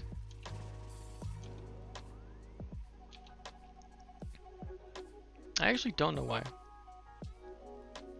There's no place where we set opacity to 1 besides maybe we set it, like, let's just be a little bit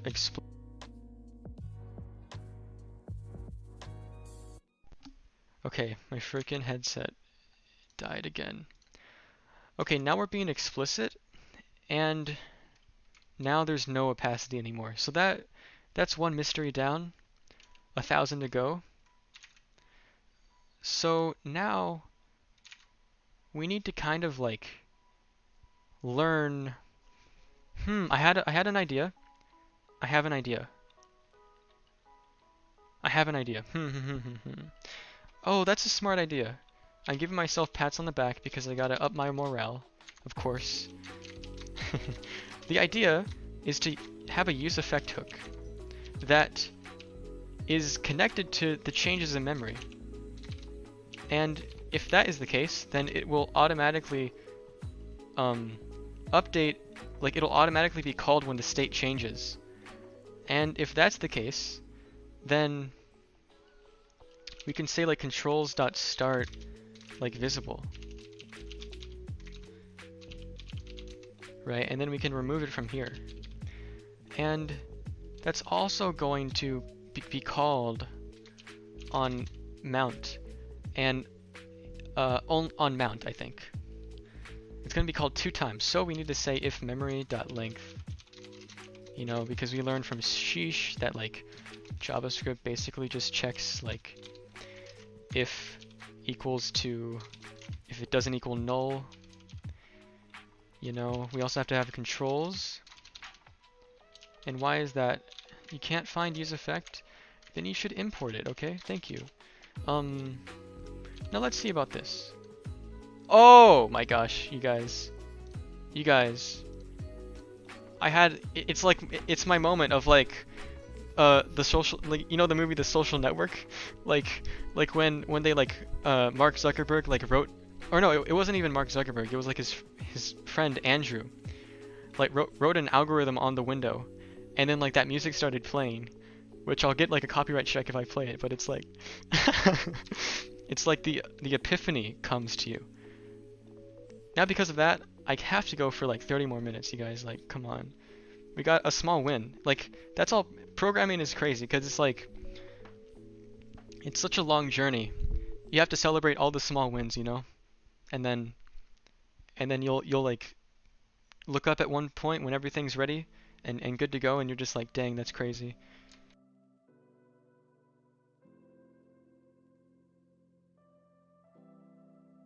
Okay, so water break, and we're back. So that works. Now, for whatever reason, this is too slow. Like this exit animation. And I think...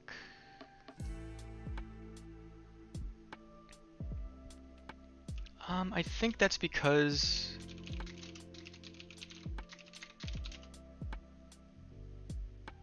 No, it's not. Why is that happening? That doesn't happen anywhere else. Yeah, it just goes super quick. Interesting. Why is...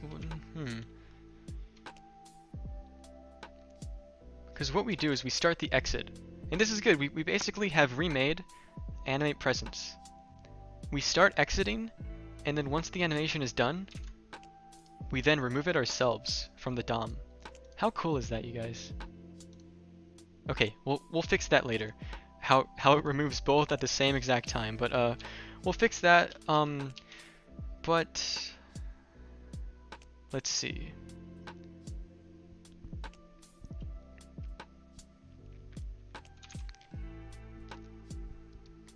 Let's see.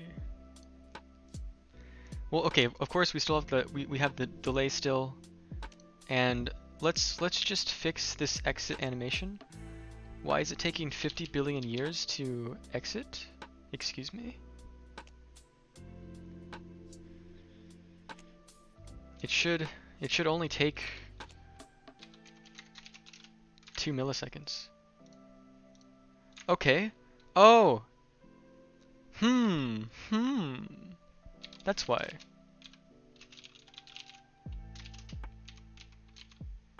Because we overwrote the transition thing inside of here.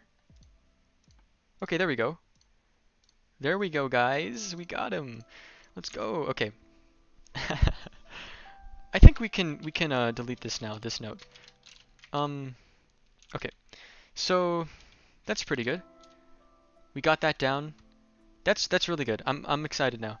I think now all that's left is, well, we have to figure out, well, first of all, we have two things that I notice.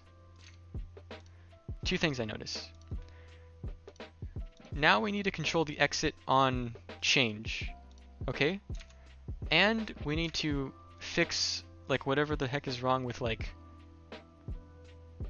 why this takes 2.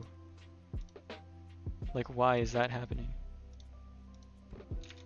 Okay.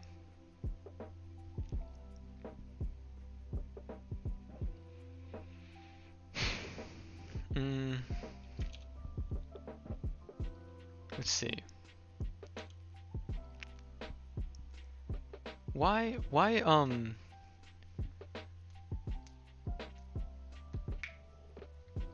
at least my idea worked. the idea of use effect. And that's good. That's good. That's one win so far. And that's good too, because now we also exit. But okay, now we need to do kind of like a non-conventional thing. Because I just realized that we need to basically connect the... Oh, well that's actually tough actually. We somehow need like 2 controls at the same time when we have a list of like n length. So like, maybe a list of controls, but that's not too good. I don't think that's too good because I don't know. I'll have to think about it a little bit more. But let's see. So we got that. That's good. That's not good though. I think I'm just gonna think about like why this is not returning to the previous pop-up. Like why would that be the case? Right? Like why?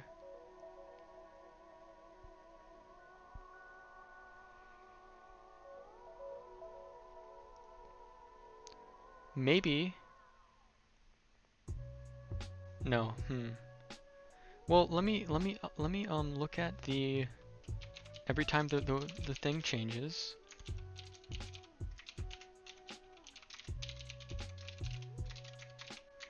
Well, I don't want to see. I want to see even when it goes away. We have 2 things in the list. We have 1 and then 0.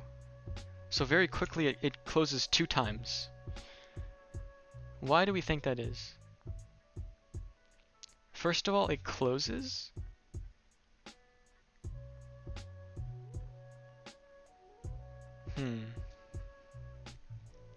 So the close is controlled right here.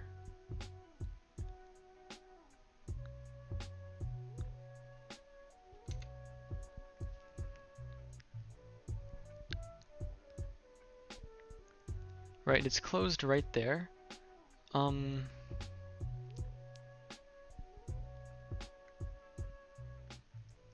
This is kind of tripping me up a little bit. I don't like how this is like not the same.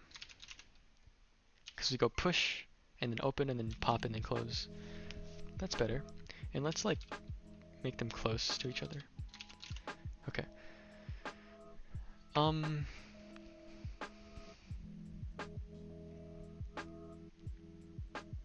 Okay, why 2 times at the same time? Why? I'll try this one idea. I'll remove this so that I can test a thing. I can test this cookie box. That adds 3 to it, 4. It just goes. You see how that is like a triangle? One after the other, it just goes away. Like, why the heck does that happen?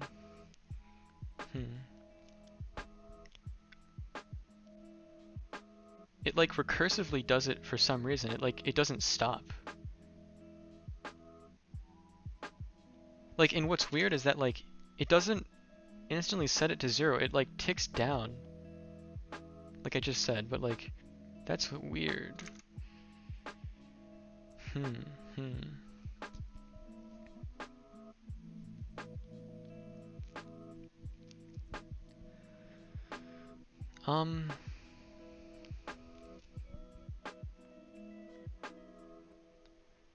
Why do we get this ticking down behavior?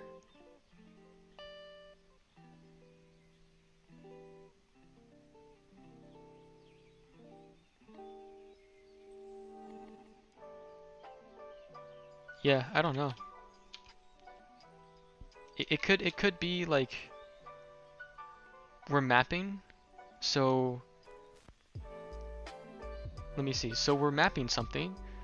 So when the map changes, when the map re-renders and it sets the thing to control, maybe say we do a test where we instead set the duration to 0.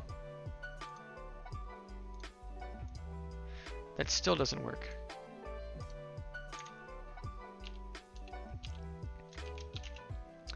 Yeah, I don't think it's too good how we're mapping.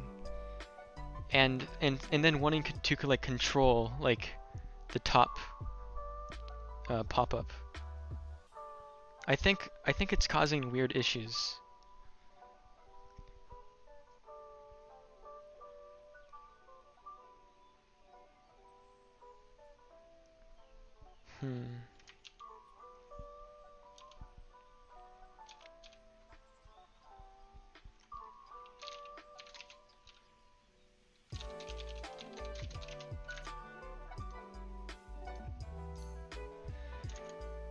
Yeah.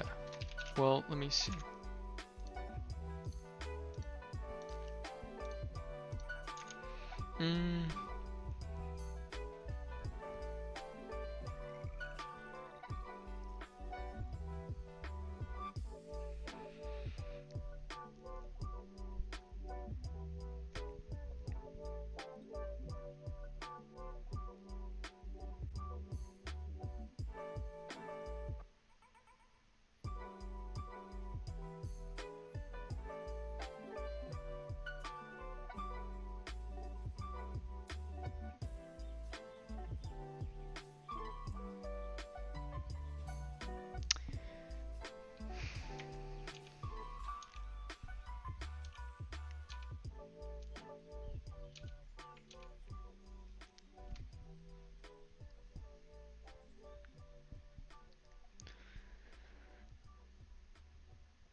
Okay, we don't need that anymore. We're not. Maybe we do. But no, now the next thing is like we're gonna have to do delays anyway, so it's okay.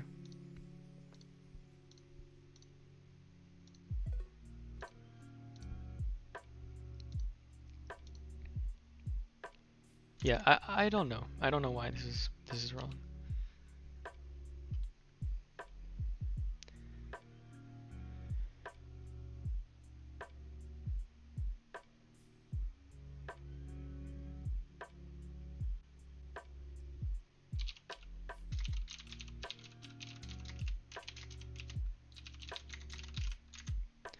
It should get a single close. It gets a single close, but it does it 2 times. So it's not an issue in...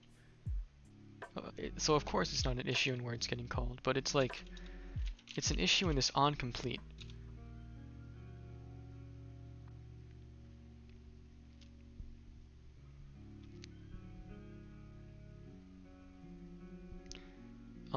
Let me look into it a little more.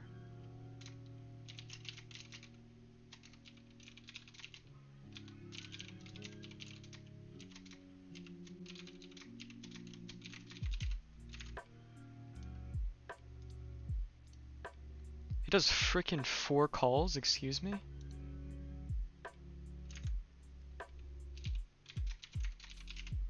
Hello? 2 calls, okay. Well no, that's 4 calls still. Okay, that's not good. I guess we can't, maybe we can't. This is just not like scientific enough of like a timing. And I don't know why.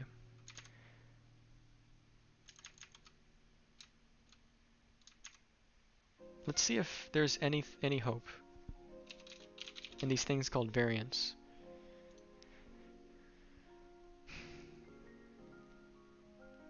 Nope. Callback.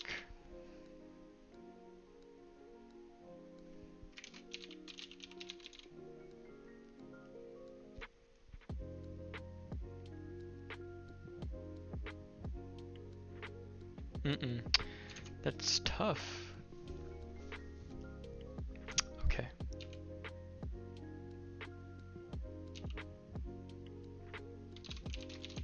Is end a thing that exists?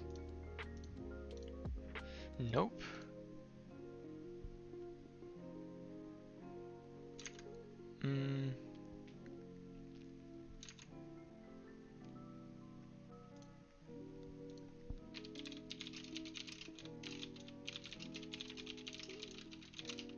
Oh, it's not variance, it's more like transition.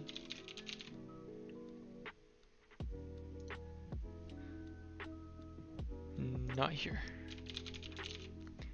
Like, why would you have 4 transitions? Hello? I have to look through all of them.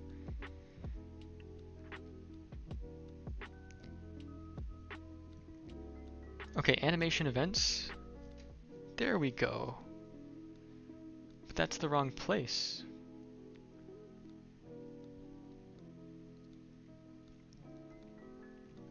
Let me look at more information about what we're getting here. I have no idea what def is. It's definitely an any type. Like, what would this be? Is this like a string? You're not helping me that much. This documentation. Undefined, undefined, oh my god.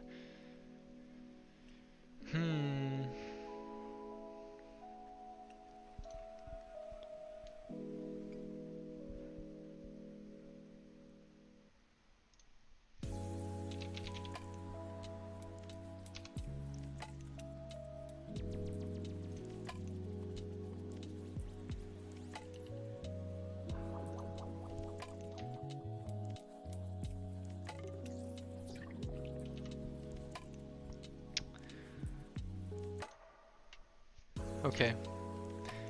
So, do we use this anywhere else?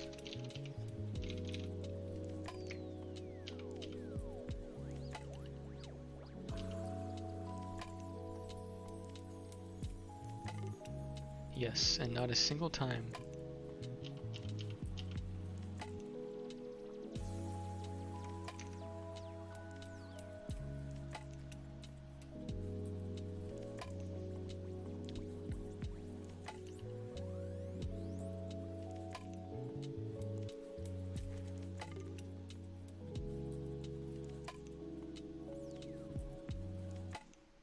Okay, I think we'll have to move it. Searching so fast in NeoVim? Yeah, it's super quick. Like this is a grep search. So you can search actual like words inside of your code and see like each file on the right. And then you can also do like a file name search. So I can look for like, I don't know, the search component. And then like, you know, it's right there. And I can go to it. And I can go right back. Yeah, Vim is good. Like that actual like search feature, like of course you can like try to remake it, but like you can easily get Vim keybind extensions for like other IDEs. But like that speed is like, I mean, you only get it if you use like the low level like console Vim, you know, like NeoVim specifically.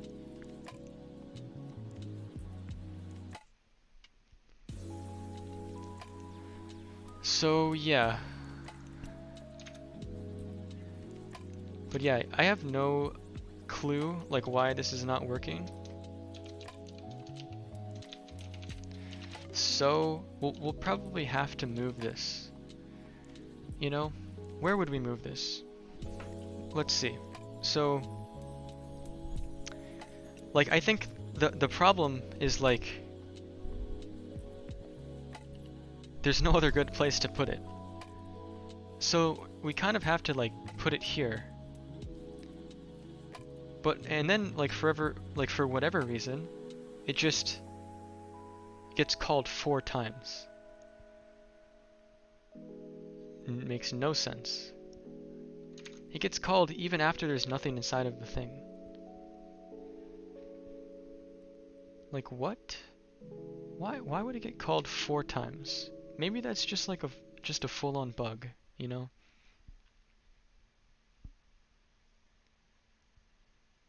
Like you use onComplete because you want like a single like. Are you changing memory inside the hook? Changing memory. Interesting. We are changing the state. What if that's a test we can do. What if we okay, what if we make the actual like call do nothing? I think we've already tried that, but we'll just do it. Yeah, because yeah, we still tried it and it still was called 4 times. So even though the state is changing, it doesn't fully matter because it's not like onComplete is like not connected to like the React life cycles. That's what's good about it because you can like it just like doesn't you don't need to worry about it like being connected to like any state change, but it still does 4. And I'm also thinking that like let's bring back like the console log because yeah, look, if we take this off, so like doing that does nothing. It still gets called four times. You know, that's just crazy. But let's bring that back and let's like I want to see how many times it gets called if I do a lot of cookie pop-ups.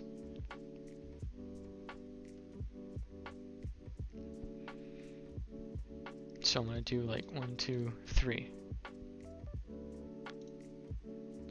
So that's way more than 4.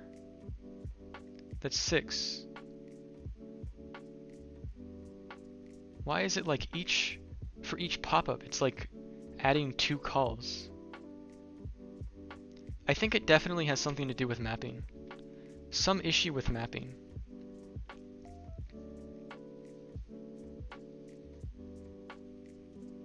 I think so, like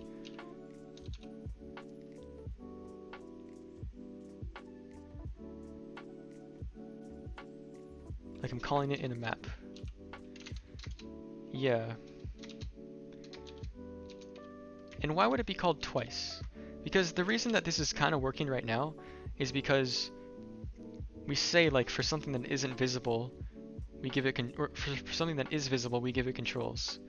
So we should be controlling only one thing at a single time. But that kind of sucks because like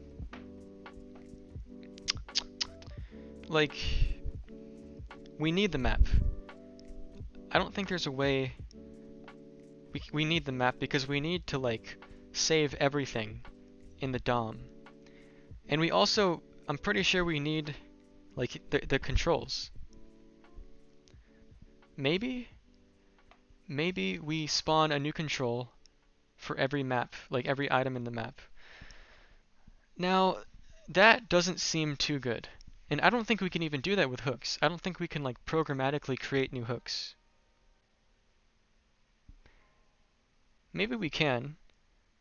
Yeah, we probably, maybe.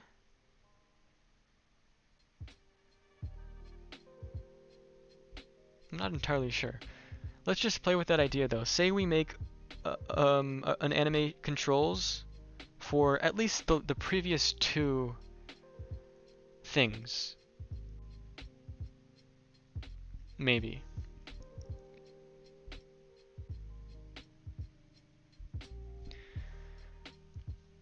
I also don't totally know if that's the issue.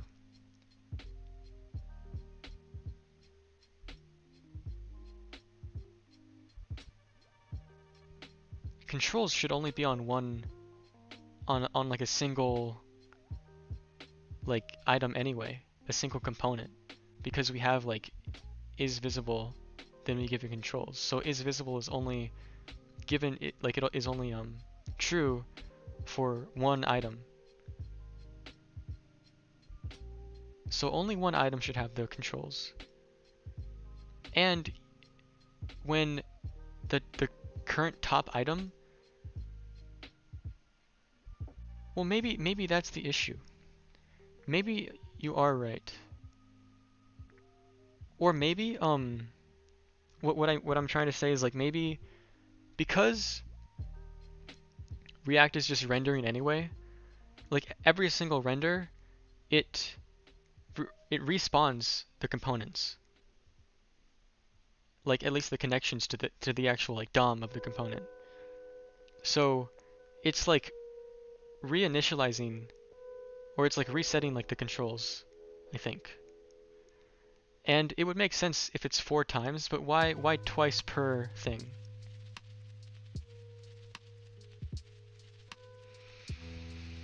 Huh, okay, so if that's true, then we may not be able to use controls.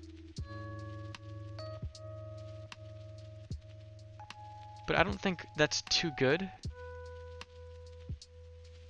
Can we get around not using controls? That's the question.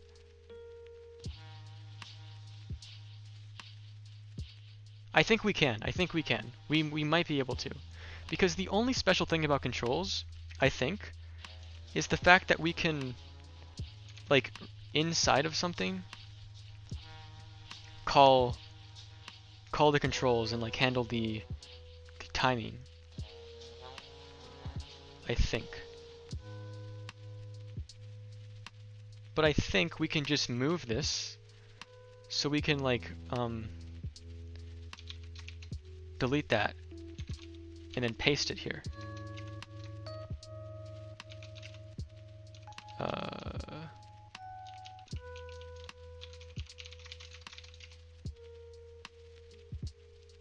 Like that. Yeah, yeah, that works. Like that. Okay. Yeah, okay, that works. I think. And then instead of using controls, which are potentially bad because of the map, we just go back to using a state. And we just do like set pop-up animate to exit. And what that does is that's just kind of like shorthand for exit the animation and then remove it from the DOM. Or not the DOM. Well, actually, yeah, the DOM, because now if you close a pop-up, like you're not going to want it back anymore.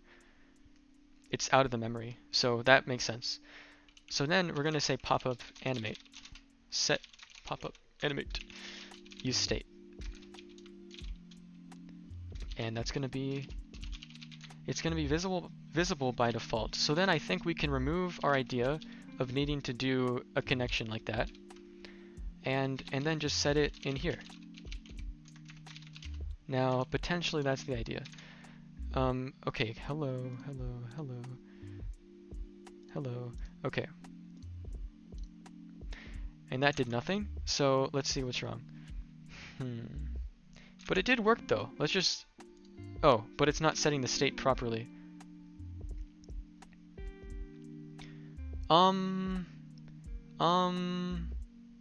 Maybe we do need that connection. Maybe we do. Yeah, maybe we do. That makes sense, I think. But of course we don't need controls anymore, so we're not going to do that. And controls, we don't need that anymore either. So we're going to remove that. So I think that makes sense now. Now let's see. So first of all, it exits. And if you have 2, it does the same exact thing. Okay. Okay. It's an issue with the map. So this does the same. Oh my god, okay. My headset broke. I don't know what's wrong with this thing. It's, well, first of all, it's Bluetooth, but it's also old, so it just keeps turning off. But it is an issue with mapping.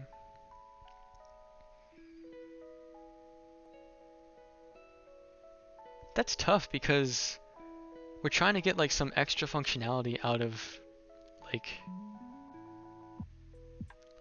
the map, or like the top of the map.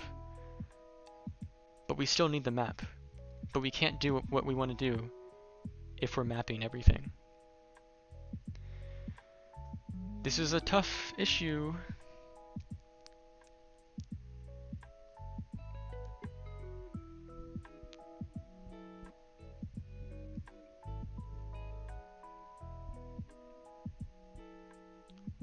At least we got some wins today. I wonder what's wrong. Like what's the actual like solution to this? Like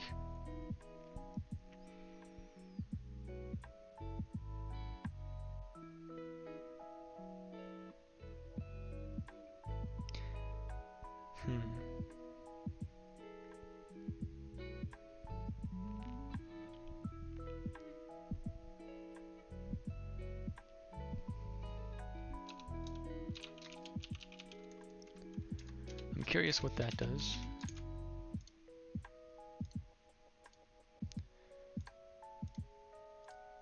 Okay.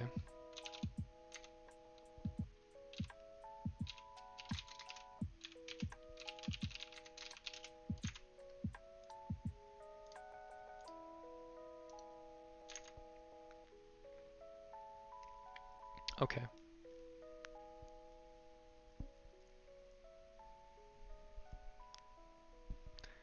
Okay, new idea. New idea. We can try one of these a little bit more in-depth callbacks inside of here. And then we use this thing called the definition to check whether or not the definition is equal to exit. And then if it is, then we're going to call memory pop. Else, we're going to do nothing.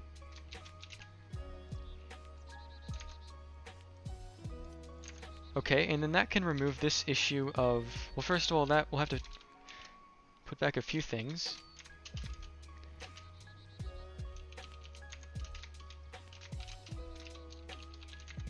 And we're going to remove it from there. Okay. Oh my god. Oh my god. Okay, there we go. For whatever reason, beyond me, I have no clue. I have no clue why. Like, it's the same exact callback, the same exact event, but just in a different place. It just works. Okay, I don't know why. That's just... It's just dumb. But now it works. So now let's think about it. Let's clean up a little bit. So that works. Of course, we still don't have the delay. But that might be the only thing left. Because if we look at like that's it, and we do what we did again where we say LMFAO. We still need an exit animation before enter, so we still need to do that part. And let's work on that next, but let me just think about what I just did. Because we can, with this idea, we can go back to using a control, but it doesn't matter. I think state is a little bit cleaner because it's state, like use animation is a complete hook. Like totally abstracted, and it uses state itself. So like why not just use state? Yeah, no clue why that worked. I'm pretty sure this is just a bug. A bug in the actual place, like library that I'm using. You know, because this is just, it's no different from putting it inside of like this like animation like definition right here. But it just works, so it's just a bug, and I'm too lazy to report it, so it's just gonna stay a bug. But yes, okay. So okay, so that works. And at least though that's good, because now we don't have to worry about not using map. Because we definitely need map. And now we can keep it. That's really good. So that's another small win for us. Now what we need to do is control when... Okay, now here is when we might need to bring back the actual animation controls. This will be good. We're getting really close to the wrap-up point. I turned off my AC. Because the last thing is, well, there's two things. We need to do this thing called orchestration, which is this really cool thing in Framer Motion where you can sequence, let me see. Yeah, sequencing. Look, okay, this is animation controls right here. You basically make an async function and you can await things in order. So you can sequence animations. And it's very powerful. Because usually if you just do like, oh, dot start something, you can't like properly like time it. That's another idea, actually. Interesting. What if we awaited instead of using the onComplete callback? To be honest, that might be way cleaner. If we're going to use controls anyway, if we're going to go back to using that, sequencing that and not having to check definitions is way cleaner, I think. So I'm gonna try that. I'm gonna try going back to that, I think. Yeah, let's try that. That seems way cleaner. So we're going all the way back again to controls. And that's okay because we're not losing that much because basically controls is just like a swap out for the other hook that we had at this point. Right. So I'm gonna quickly like write up my idea, my hypothesis, and see how it goes. And okay, so the idea is right here. I think we're gonna make an async function const. I don't know. We'll just be unoriginal and say sequence. It's gonna be an async function, and it's going to await the controls dot start exit, and then after that's done, it's going to memory pop. That's so much cleaner. And then we just sequence it. We just call it right here because the little trick is that we never need to await this inside of the async because React is async. So we're never at no point are we going to await this, but we could create an async like helper function and put the like awaiting inside of here so that when this is done, the memory is going to pop, and then we just call it, and then whenever that ends, we don't care about it. We just know that it's going to be sequenced. So because we did that, we can now remove this and add that back. Now let's see if this works. Let's see if that works. Okay, that also works then. So it's just that single place, like right here. If we put onComplete, that just does not work at all. But we can put it in two places. We can await it, or we can put it in the actual like place that it like the actual component prop, which is weird. Okay, we got that down. Now we need that sequencing again. So we need that sequencing because now I think we have everything fixed, and now we just need to do the delaying. So we need to do a delay for, well actually no, I think that's a lie. Well, because we definitely need to do a thing where we exit the previous pop-up before the new one comes in. So how the heck are we going to do that?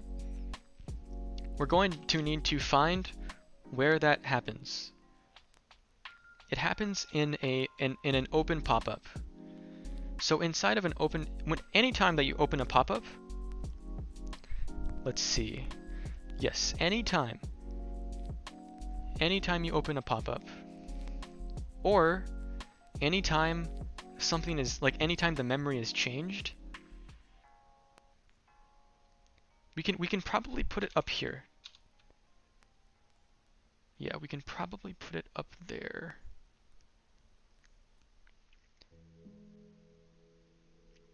Actually, you know what?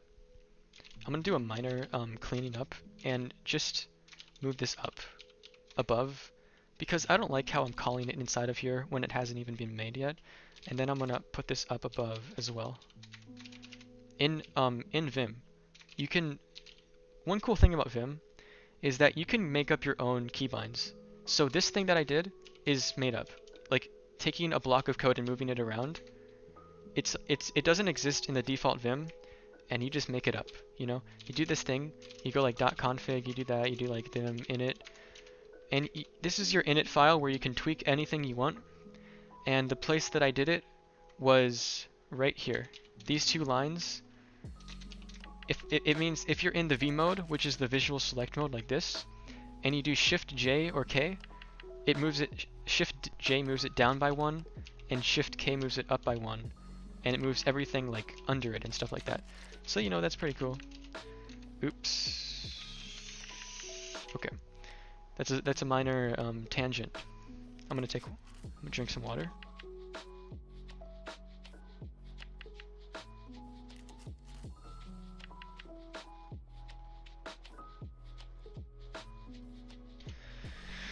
Okay. Yeah, next time, I'll test out Twitch. I'll test that thing out. I'll make a Twitch account. I'll set it all up. I already have a Twitch account actually, so it'll be okay. We'll do that next week. I'm gonna do it every week. I'm gonna like put a notice of it in the dev update, and I'm just gonna start doing that. So you know, we're just gonna do that every single week. Okay, so okay. Let's go back to this. Let's think about this a little bit more. Okay, so inside of this use effect, where we're controlling when the visible animation should play, like on the state change of it, we could also check. Let's see. That's a little bit tough because if we check it right before, yeah, the issue with this. Okay, I'm thinking we have to put this actually inside of this function. This one. Because if we do that, because if we listen to when the memory is already changed, then we can't. It's already too late. The controls have already been like handed off to the new visible pop-up, so it's just too late. So before we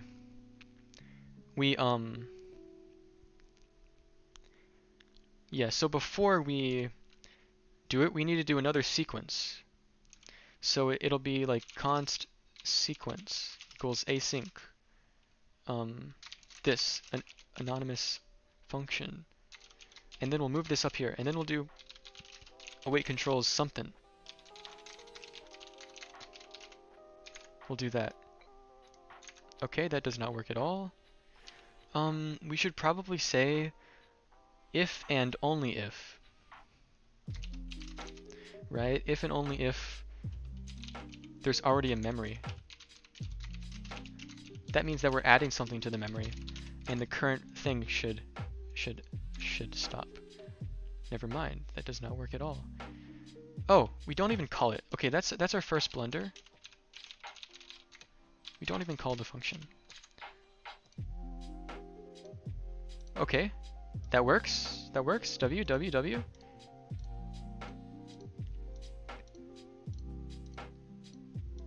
Okay, that works, and we don't have to. It's a little bit. It's like not explicit. I think the most explicit thing is to say like, oh, if there is no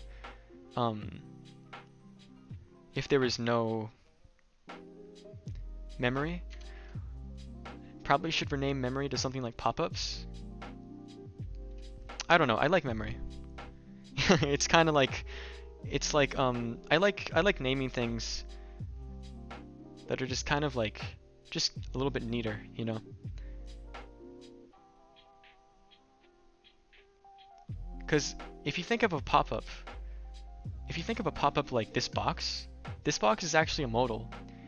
But this idea of like this whole bounce animation and then the exiting and all that stuff is fully abstracted. So like an image can go inside of here, you know, like an image or something else like that. Modal stack. So you probably typed that before I said images can go, but I guess stack is exactly what it is, but like, yeah, stack is pretty much what it is. But it could be called stack, like, or memory. You know, we can worry about like semantics later. But yeah, at least we got it down now. We got like the exit animation. And let me see. Hold on. Did we get everything? Because this text is too small. We got it. Yeah, currently only using it for modals, yeah. But like in the future I can definitely see a use case for where, like, say you want to like raise up like a like an image, say if I want to like look at this like bigger, then it could like replace the current modal and like show the image up, you know, and then it'll be like a bit different. Okay, quick escape bug. Oh. Okay, okay, see what it's doing. Okay. Interesting. Now we have to fix that bug now. We got everything though. We got the delay working. Okay, well, now we have to fix the bugs. And let's actually look at let's see this though first. We scroll down to means and it stays. Oh, that is so good. That is so good. Don't handle close when animating. Let me see. Let me see. True. That could work. That could work. That could totally work because I think because Discord does it like this. By the way, this is very inspired by Discord. Like Discord has very like beautiful UI for the most part. Like this idea and the way that they handle it is they actually do it the opposite of us, I think. And I don't know exactly how they do it, but what I'm trying to say is like if you do this, if you like do that and then the second after you press escape, I have to show you. So let me see. I'm going to click on myself like this. Oh, I can't do that. I'm going to click on Kilios and I'm going to go to mutual friends and I'm going to click on Akashiro and then do the escape bug check. And you can see how it like instantly just spawns a new pop-up. But if you do the actual animation, it's like delayed.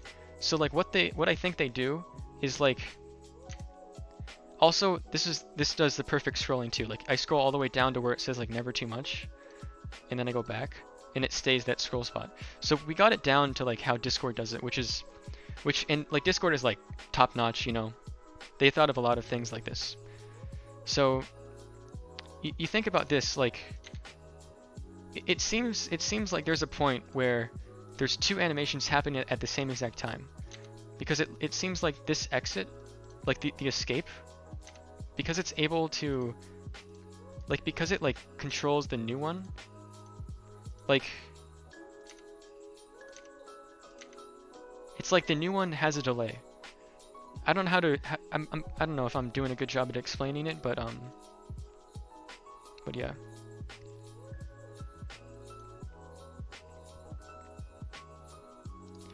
Okay. Well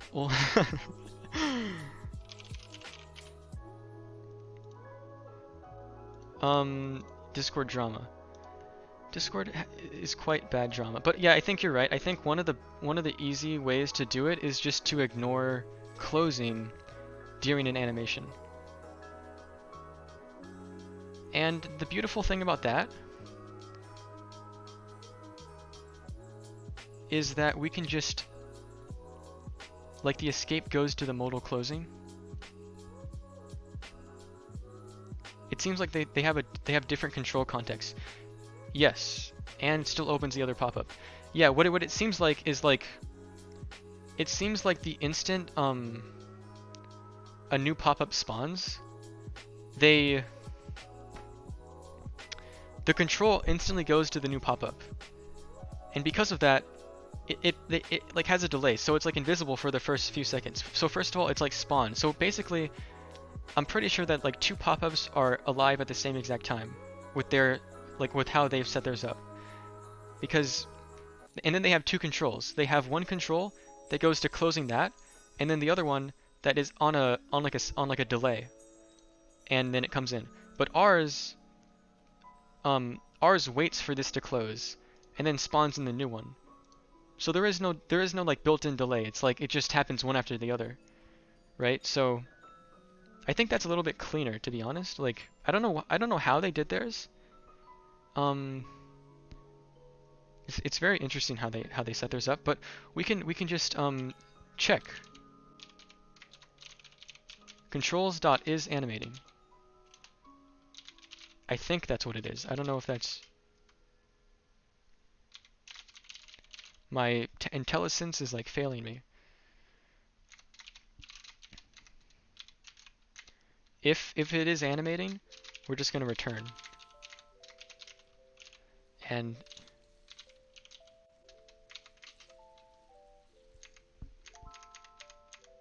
oh, that doesn't want to happen?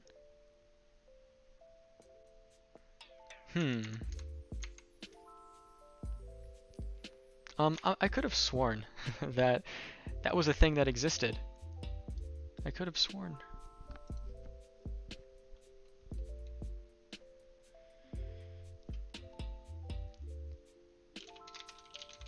Yeah, like look at this thing. Where did this go? Is animating. Oh, that's on motion values, which is another crazy thing that they do in this library. Okay, let's think about it. We could subscribe. We could subscribe to it. Subscribes a component's animation controls to this. Hold the phone. What exactly does that do?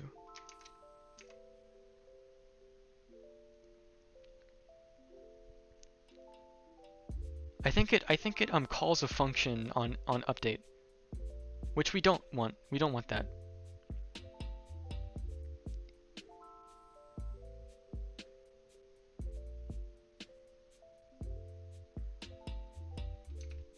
Okay, so if we can't know like easily when something's animating, we're gonna have to figure it out a little bit. I think a little bit. We'll have to see. I don't want to do weird logic where we like check previous frames. That'll be bad. But let me see. Yeah, because it definitely is not good. I want to think about how they do theirs a little bit more because theirs are interesting. For that to happen, it's almost like they do use animate presence, but then they just like, it's like that is like so abstracted that they can just like automatically handle exit animations for things. And then that's probably how it is. And because it's abstracted, like they don't even need to think about it. And all they need to do is just like add a delay to like the new pop-up that exists already.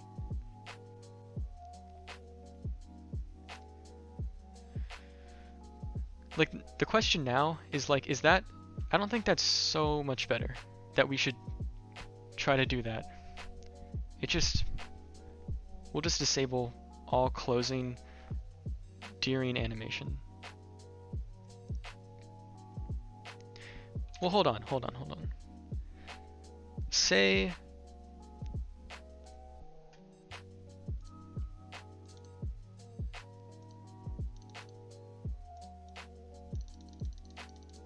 that's an interesting bug. That's an interesting bug. I don't know how I just found that. What I'm doing is I'm closing, but then I'm like rapidly clicking, and like and then the second that I unclick, the new one spawns in. But I have to click fast. I think that's actually good. Cause say you double click, it still comes up, which I think is a little bit good. That's a bug, but it became a feature. Cause say you're like double clicking for whatever reason. Like say you click the X, but like you just happen to double click it. It still doesn't do it.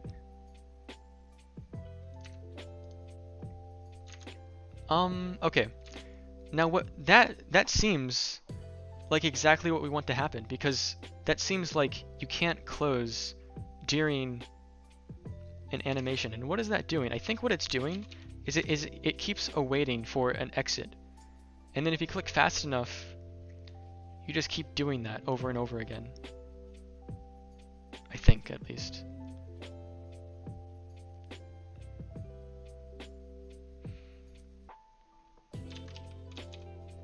I think.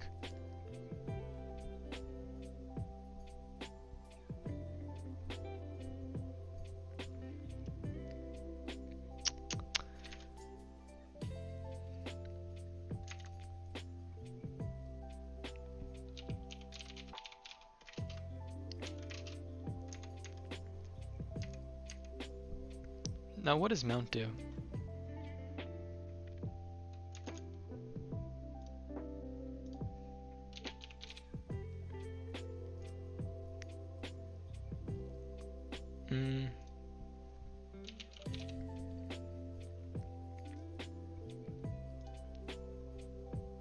I don't think that's good.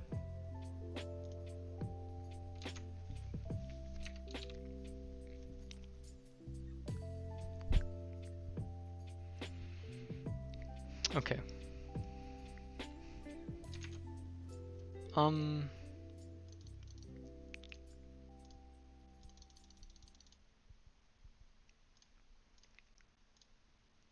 I wonder why exactly that's happening. Oh yeah, I just well, hold on. Because wouldn't sequences, like, the sequence is just gonna, it's just like we're spawning a lot of sequences anyway.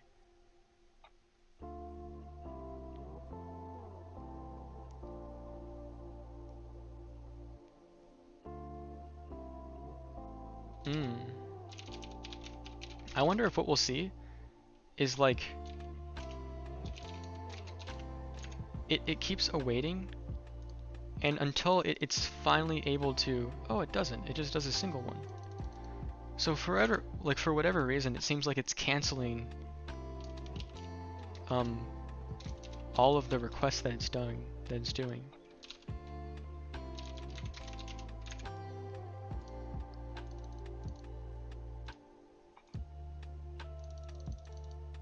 Yeah, it only does a single call to done.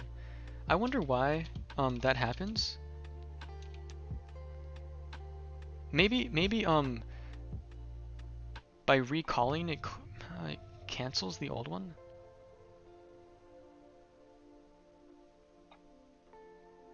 I don't know why that would happen. But okay. So this is the last mile of the race.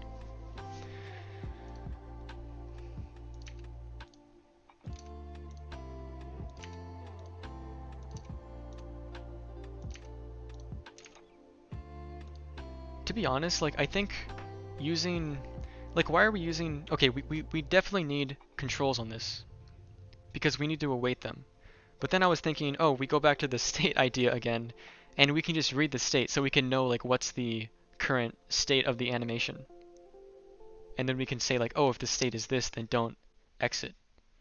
Like, could we know that? Like, could we know that from, you see, I have a hesitation for, like, looking this up because I'm pretty sure I'm not going to get my answer.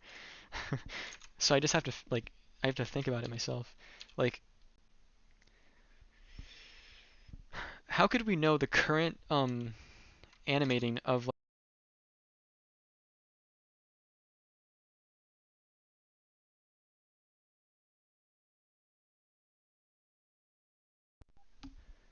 oh my goodness.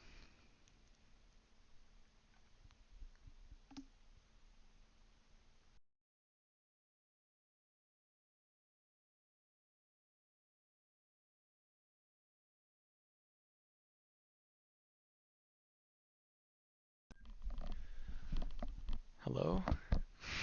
My headset died again. Okay. This is just, I gotta get a new headset. Oh my god. Okay.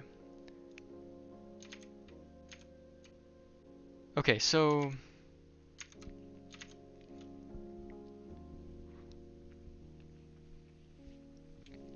to be honest, I think the easiest thing I can think of right now is to just make a state called, like, is closing.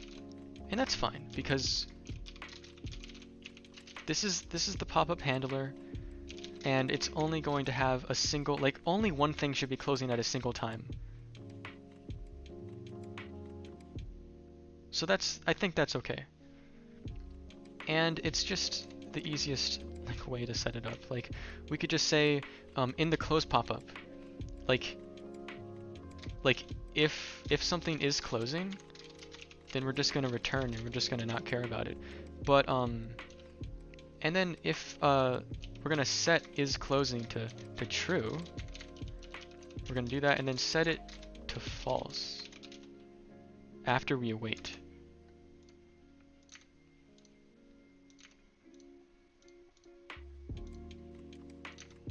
Okay, that did not work, so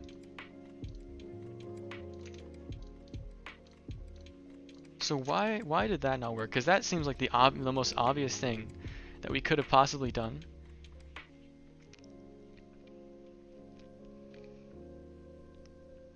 So is there any point where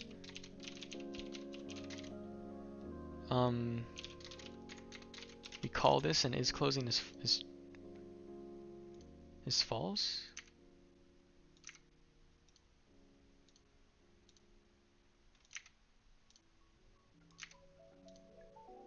Oh, okay, we need to better abstract this, because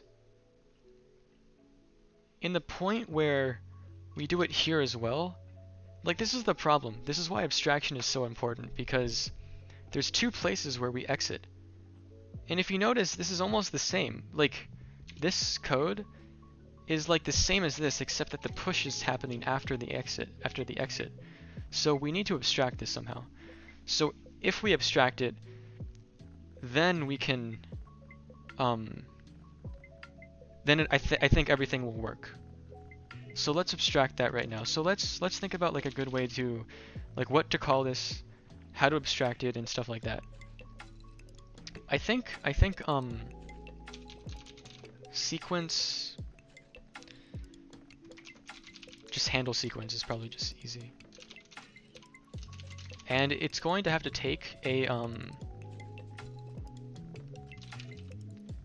callback, I think, is what we should call it. And that'll just be a function that goes to void. And it'll also be an async function.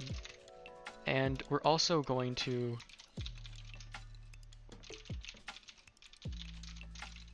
okay, I know exit is a way better word for this because that's all we're doing here.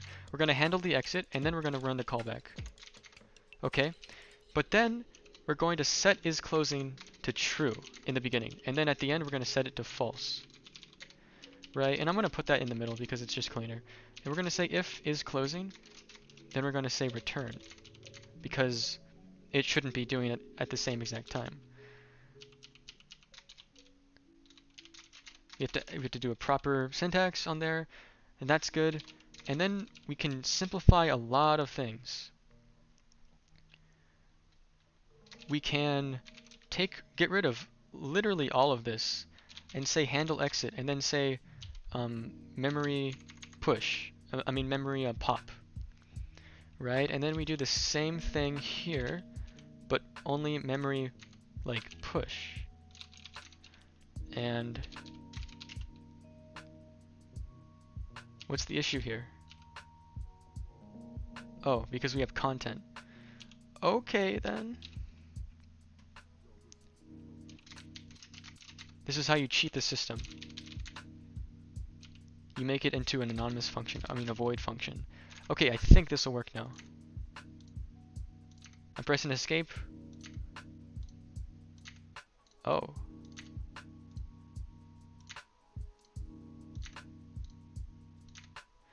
Okay, that doesn't seem to work.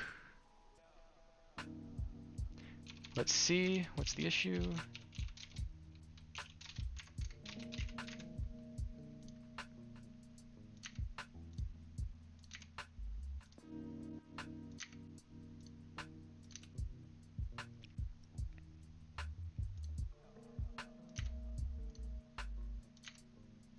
Like, let me just make sure that I'm like properly like starting on the new one.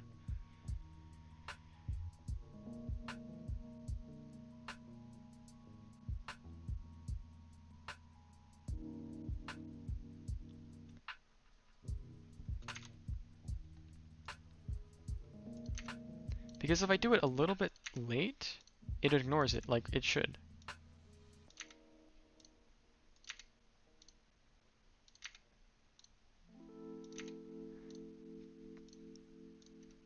But it's like if I do it fast, It's still not working.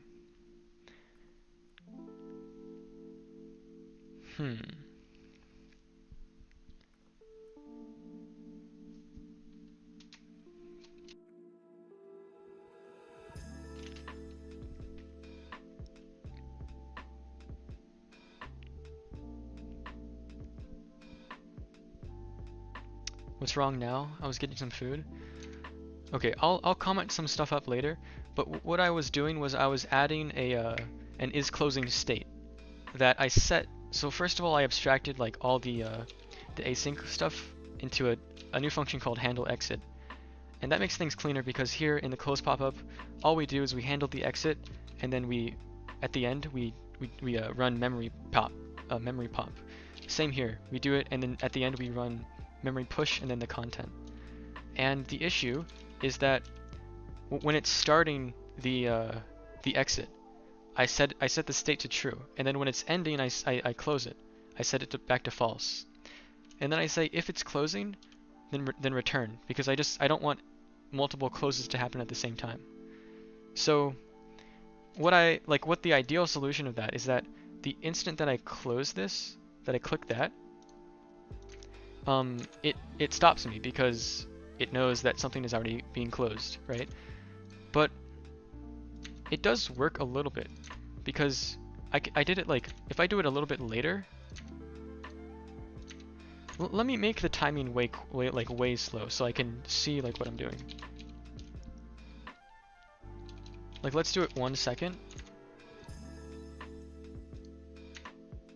Okay, you see right there. So I click this and I click escape and it's working.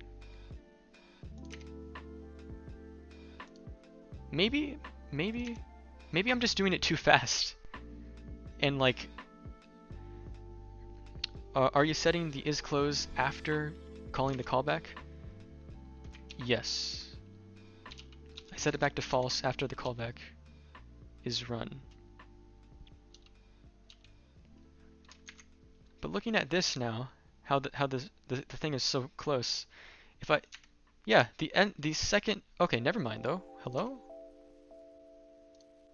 It's a little bit finicky.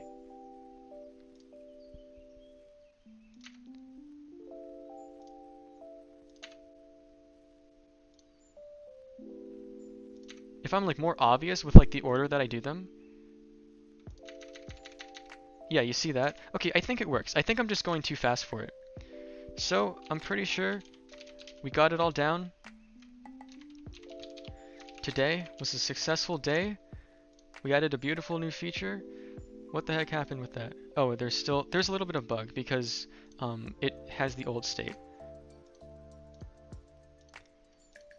Is this a little bit different from the other one?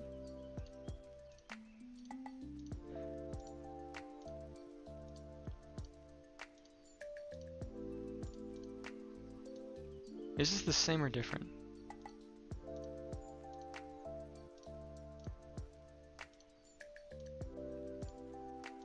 This seems faster to me, the new one.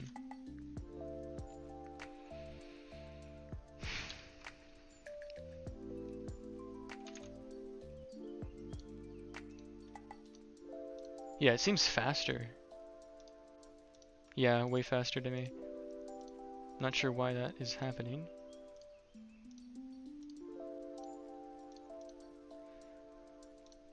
I mean, what do you think if you see this? If you notice a difference? Like this is how like it is live right now. This was the old version. Oh, that was a bug. But now we know that that's fixed. So that we fixed like a lot of bugs with like the way that this thing works now. I don't know, this seems a little bit fast to me. But we got it down. I can fix like the animation timing later if I notice it as like too big of an issue. Because this seems slower to me still. Like maybe we can like put up on like a microscope. I do frame by frame overlapping and to see if it's the same. Because it's like so small that I can't really tell. And I'm not going back to the old code, so I'm not going to make this one like slow and stuff like that to check. I'd rather just record it, but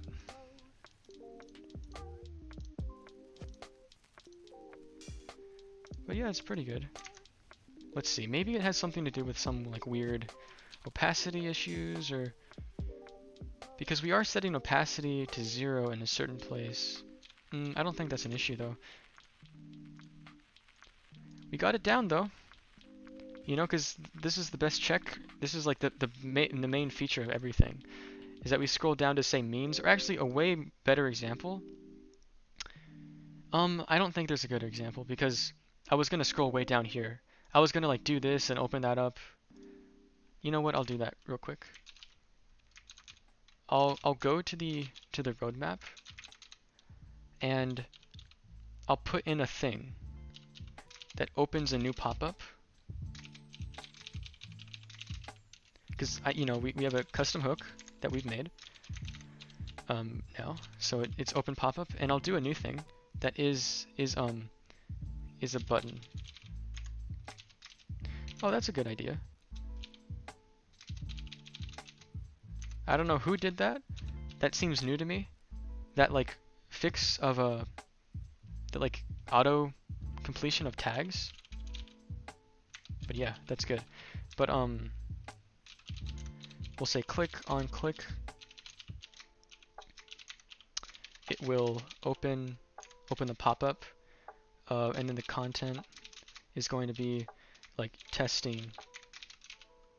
And this is to check. We go like say we're looking through everything. We're going here, and then we do click, and it takes us to testing. And then we go back, and all of our state is saved. We've still clicked that down, you know, and our scroll state is saved. We can scroll like a millisecond. Okay, I can't because my scroll is not too precise on this like mouse. But yeah, we click on that. It takes us to testing.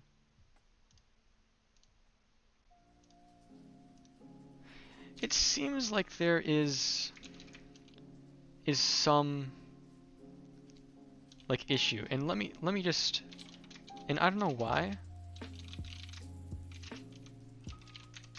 but I'm just gonna try that.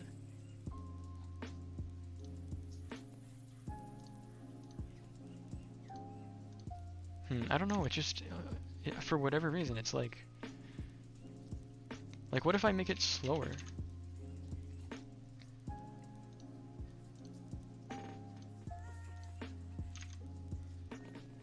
I don't know.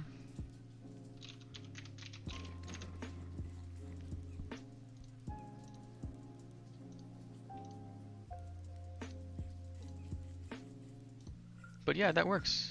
Like, we do the state, we can even open that one too. Perfect. Okay, that's great. So that's good. All good. I'll have to see like what's the issue with like why. Yeah, like why it just seems faster to me. But I'm gonna end the stream because we got a lot done today. Added a whole new feature, fixed like 1,000 bugs. It was great. Yeah, now we have like a nice basically this just makes like the pop-ups like way more solid, you know? And I don't have to worry about like anything. I can just build UI as like, oh, I'll make a pop-up that goes to another pop-up that goes to another pop-up, and there's no worry of like state being lost and having to like save the state with like inside of code some way, inside of like, it's just too complicated, you know? So this is good. Alright, see you guys. This was fun. This was the first also stream that I pinged about, like, and I made like public. So I'll do this like every week. You know, I'll do it on Twitch next time. That's my next thing that I'll do. I'll set up my Twitch like in this next week, and then on like on Saturday I'll stream on Twitch next time. All right, see ya, Vildis. Bye. Okay, bye. Goodbye.